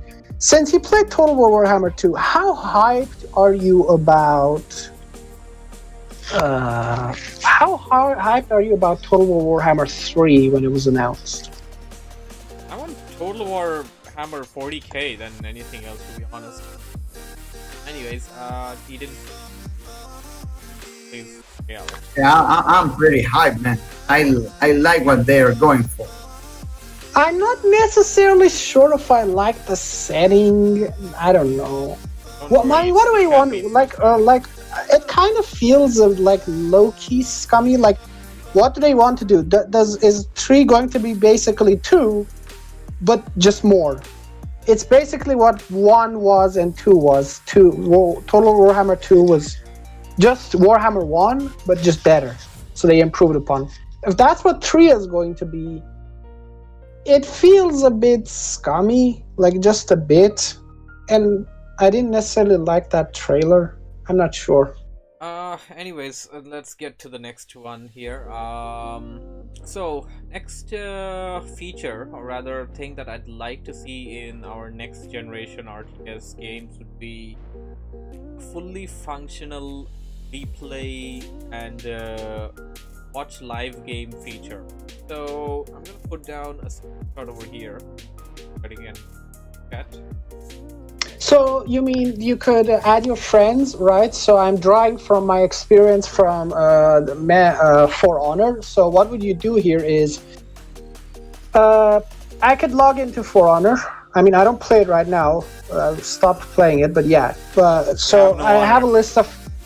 Yeah, so you would have a list of friends, and if I logged into For Honor, and I saw my friend playing, I could just go in as an observer, like literally jump in his game and start watching him. Absolutely. That's a feature that is must in RTS games in this generation and in the next one, of course, because you want to be able to do this. It would have a lot of viewers from the game itself, let alone streaming. Like, people would be like, you know what I want to do? I want to pick up a popcorn and sit and watch a giant battle. Absolutely. Like, you don't just want to watch your friend duke it out, or you can even have like some featured games going around.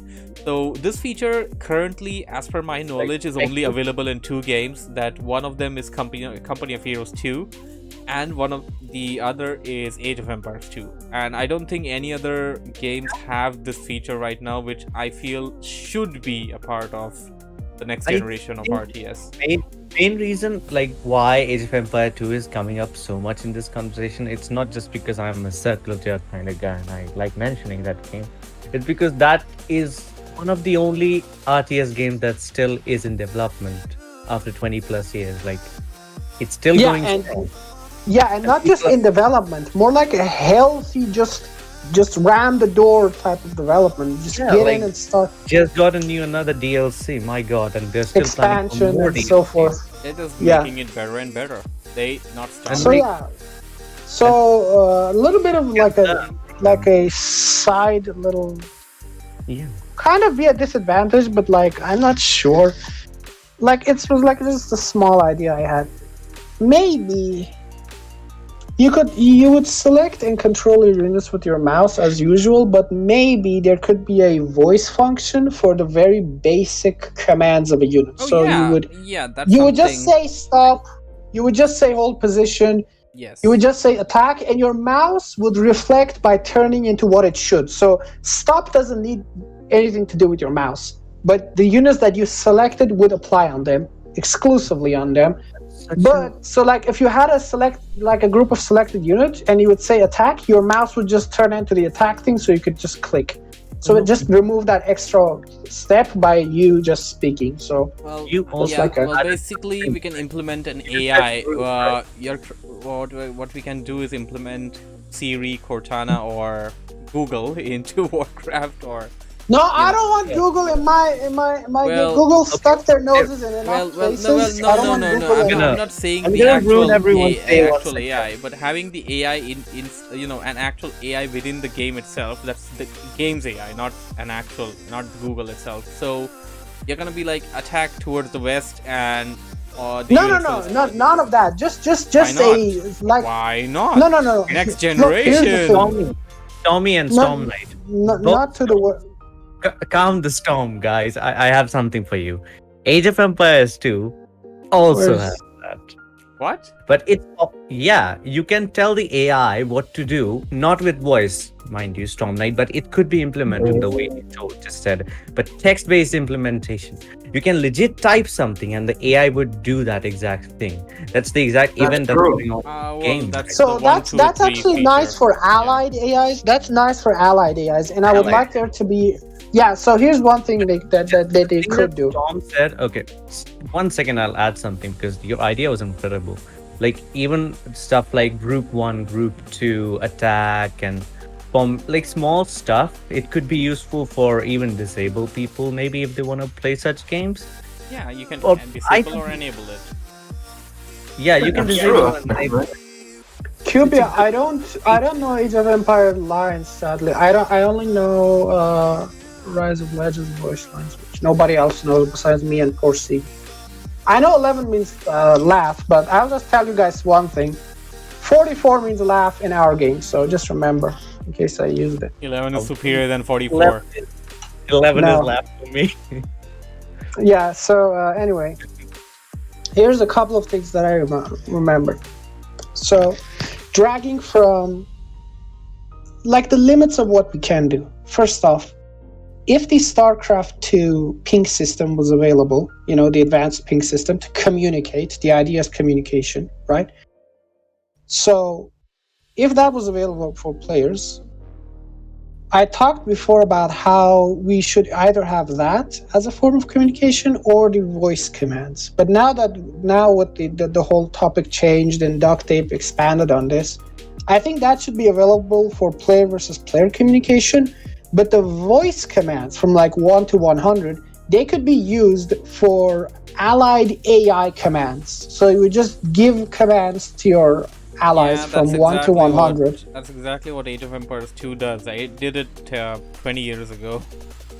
That's exactly what it does. It's actually a really good idea because Yeah, you could it be is. playing like a 1v1, but there was like the 1v1 still, but each player would have 3 other allies. So you would give commands to your allies, and it would be such a cool like thing. me who don't have friends to play with. You Yeah. can play. I can play against like 4 people. Yeah, but and since the I thing don't is, have friends, the Yeah, AI is you would have 4 interactive. AI allies. The You AI would have is- 4 AI. The only thing I would expand on this is that you should be able to give these commands to specific bots. Like it wouldn't be like attack somewhere and all of the bots attack there. No, you would have in the next generation. In the next generation RTS, you would have the ability to like say specifically player 8 attacks, player 7 defends, player. we actually have stuff like it was actually implemented recently, to be honest, like last year or so. But we have that in H2, which is like you can tell them attack these units with this unit, attack this Yeah, player with you these got units it, with got that, destroy stuff. So absolutely, If we had that, I would totally play more Rise of Legends PvP against the naysayers. Games, yes. Every game I would just needs be like doing me development. and two toughest bots versus Sigim and his army of each pump Leviathans. My teammates are gonna be Cortana, Siri, and Mark Zuckerberg. Okay, so I think we covered a lot of stuff there: conveniences, replays, So you're recording all of this, right? Because we told some solid ideas. Yeah, everything's there. And it became a 2-hour long podcast. So got like 4 more minutes This to complete 2 hours. Anybody has any, more ideas? no, Epic but I did want music in the to. menu. What? Oh, right. Epic the also menu. music in the menu. Oh yeah, that music also. I mentioned this in the last stream with the same topic, but I'll re-mention here just so it's better. Adaptive music. So like when most of your base is losing, right? You would play a more dramatic music. When you're winning, you would play a more climactic music. When you summon some master unit or any important unit that's limited to one, you would like after its arrival, you would play like a short segment for that hero.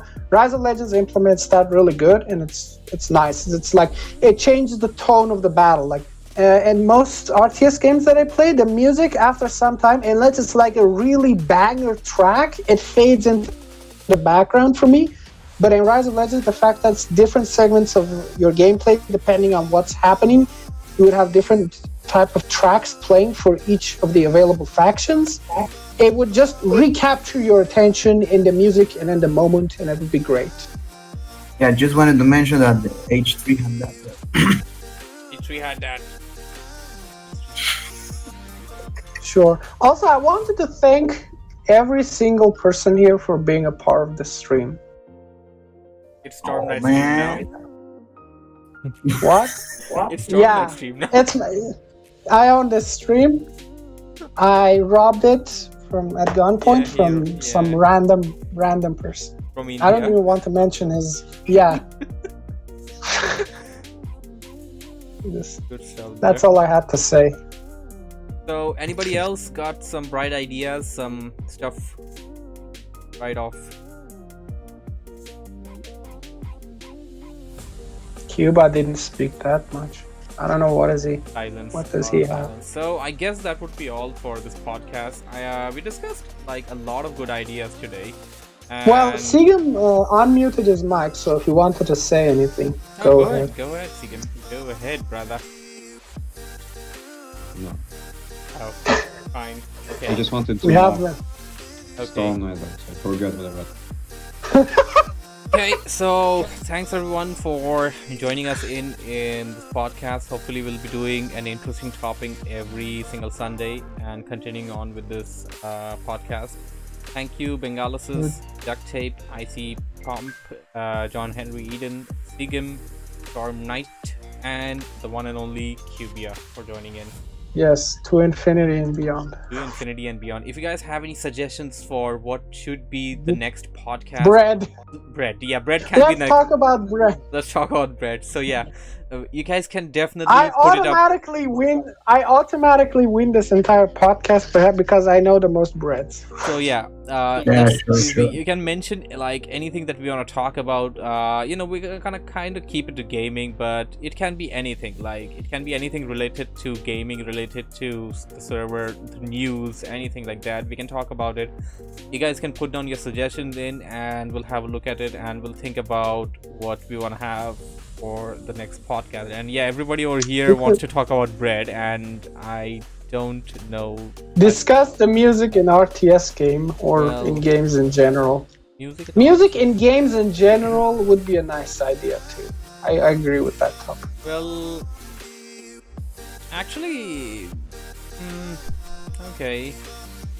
I guess we could put down take up some videos. I'm just gonna take some 2 steps from hell music and then put it in my Warcraft 3 map. It's gonna be like something like we can actually play the music and everybody can hear it. Well, the guy that brought it in can talk about it a bit. Bengalis says Age of Mythology best music for me in RTS. Yeah, I mean, as of right now, I can't really think an entire podcast speaking about music, but sure, I mean, we're open for it. We can definitely have something like that. You can think about it. So thanks everyone for joining in. Just put me across what you want for the next podcast, and we'll be starting same time, 1600 hours UTC, Sundays. And before we end the podcast, I'd like to announce a special thing. Our second server will be rebranded as Co-op Campaign Nights. So Z. all the co-op games will be going. Wait, into that can server now. can you please tell me like a couple of things? First off, Uh-huh. these channels you're talking about, is it the YouTube Oh, channels or are you going to? no. I just Capital I Z- just said about the server. Our second server will be rebranded as Co-op Campaign Nights. That server, Okay, will so be capital specifically Z for- extended, yes. capital Z extended Yes. is turning into co-op campaigns. Yes, instead of capital Z Underground, which was the original plan for that, it's gonna be turning into Co-op Campaign Nights, and that's going to be a new project that I'm going to be focusing my attention into. We're gonna be covering a lot of co-op games over there. Everybody that's interested in joining me in the co-op streams, you can talk to me over there, and we can talk about the next co-op games that we want to cover and stuff like that. Eden says, "Man, I tell ya, people do weird things with music." Sure. Okay, that's You know what's a cool idea for like a podcast. no, just the same topic we're on for today. Oh, go ahead. Let's try something that Command and Conquer Remastered did, which is you had all the music available to you in the game, right? And then you could go into a special menu and select the specific ones you wanted to play, and it would just play those, like Fun. cycle Yeah, between them. sure. I mean, that'd be fun. Like, if I want to talk about Warcraft 3, I specifically love the Rexar music, and I actually have that playing on my stream during my Warcraft Motivation. cast. Yeah, it's really good. Goes from. We it- could it's also actually, we could it- also we, It was we could actually. also go far as It was actually played on the BattleNet, the original BattleNet before Reforged. right. And yeah, it just gives you that feeling. Go ahead. Yeah, sorry we about could that. we could also allow to import music from ourselves, like just whatever we wanted, and create a list that this music would play in the game. It would be nice for the adaptive music because you could just import in whatever you want. I'm not sure about that one. I mean, if you have Warcraft music in Age of Empires. Yeah, nah. I mean, I don't know about copyright. It's more like they would allow you to do this in your own local machine. In YouTube, it would still be copyrighted, and you can't just take it and give it to other people. It's just your local machine, and it would use the adaptive system. Sure, like if I played a Lord of the Rings map in Warcraft 3, my YouTube video would probably get banned or copyrighted. Or both. Yeah, and people do that. But I'm just talking about the local machine. Like whatever people do, they just hear it for themselves. Nobody else does. Nobody can like. It should be Yeah. there. It's nice to just do some crazy shit sometimes. Play Yeah. some, spin me right round. while playing. Yeah. All right, people. Maybe, So maybe I want to play Money Makes the World Go Round and Round when money I'm makes winning. the world go round and round. Yeah, but when I'm winning, like a when drinking. the enemy base, when the enemy base is destroyed, 75% plays that music. It's the final countdown. That'd actually be funny,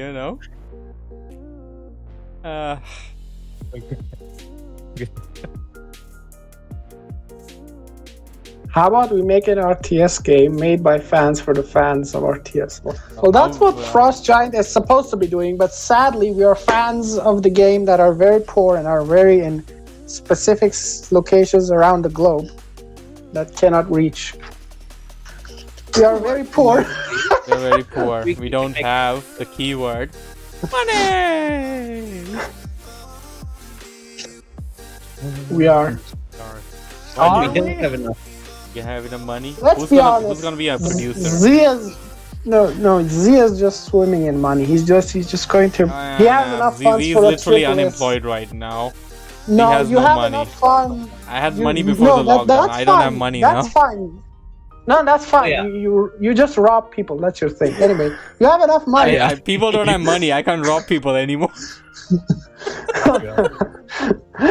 You have And- enough funding for a AAA RTS game. AAA. For one person. Seagam says we are so poor. Our income is Storm negative. can't- Storm negative. can't even rob people. Losing money. He He lost lost his his robbing robbing life. We have exactly enough budget to produce the script.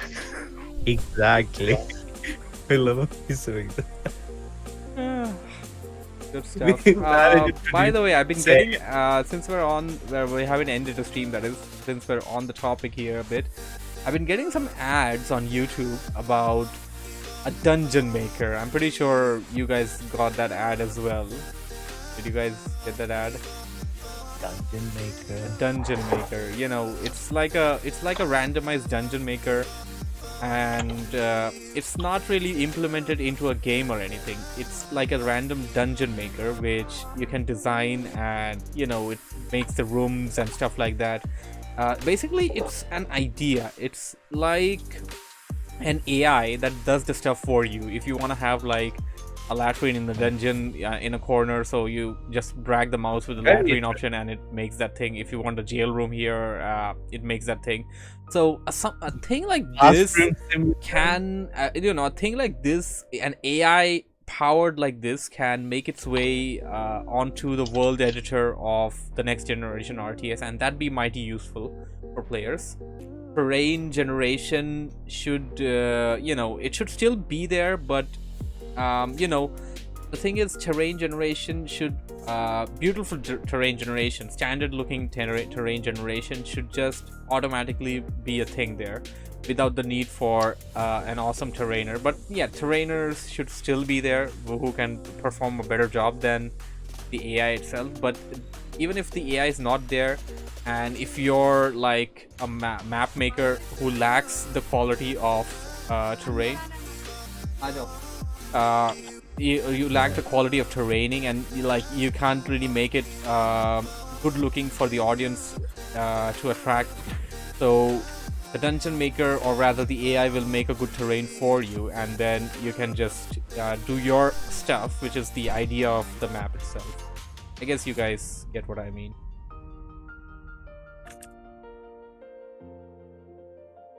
Seagam also says he doesn't like randomized level makers. I think the best maps are made by people. Yes, which is, I'm not talking about an entire level. I'm talking about a single element within a level, like a room, an area. Like there's a town. Like if you want to place a random town at a place, you can just click a button, and then randomly buildings will just put themselves, and a couple of folks, and stuff like that.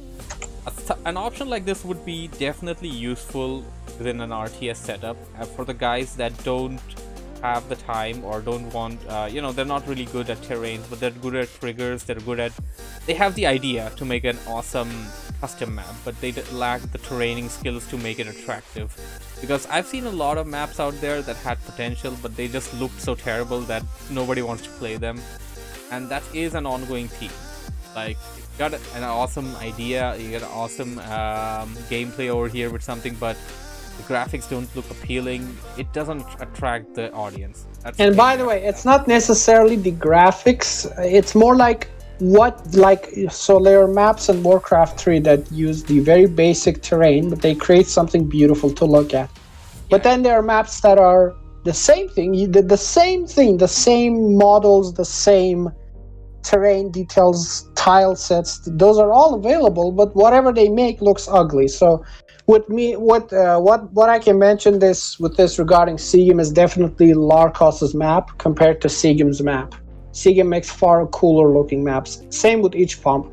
But Larkos, despite the fact that he can also make cool maps for Rise of Legends, it just, in terms of gameplay, it just doesn't really look that cool in terms of terrain, and it turns people off a bit. That's the only part I'm talking about. That's like the part which I want the AI to be able to cover.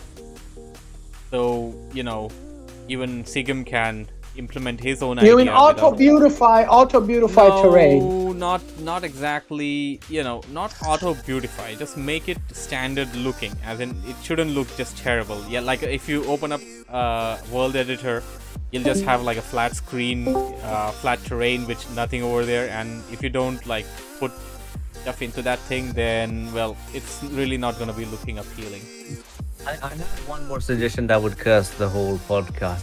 They should Okay. have an Onita face app system. Anime. What? Just add anime at this point. What? Yes. What? Right. Heresy. We will sadly be migrating because the corruption of the server the What? podcast has reached maximum capacity. Congratulations and goodbye. You brought animes into this How thing. does he How say does anime? animes fit in an RTS setting? Everyone's leaving. Everybody. And they're coming back. I think they somehow surpassed the corruption there, and no, somebody didn't. Somebody has fell to the corruption. So yeah, I guess that'll be all for today's podcast. We already covered 2 hours, and I'm pretty sure somebody will have an idea on the fly. Does anybody have an idea on the fly? Does anyone? No. Okay, great. This podcast is now finally over. Thanks y'all for joining in. Put down in the server general chat as to what you want to be the next podcast topic, and we can think about it. 1600 hours UTC is the time when we'll be doing the next podcast, and I'll be seeing you guys later on. Thanks y'all for joining in. Goodbye and good night. Yo.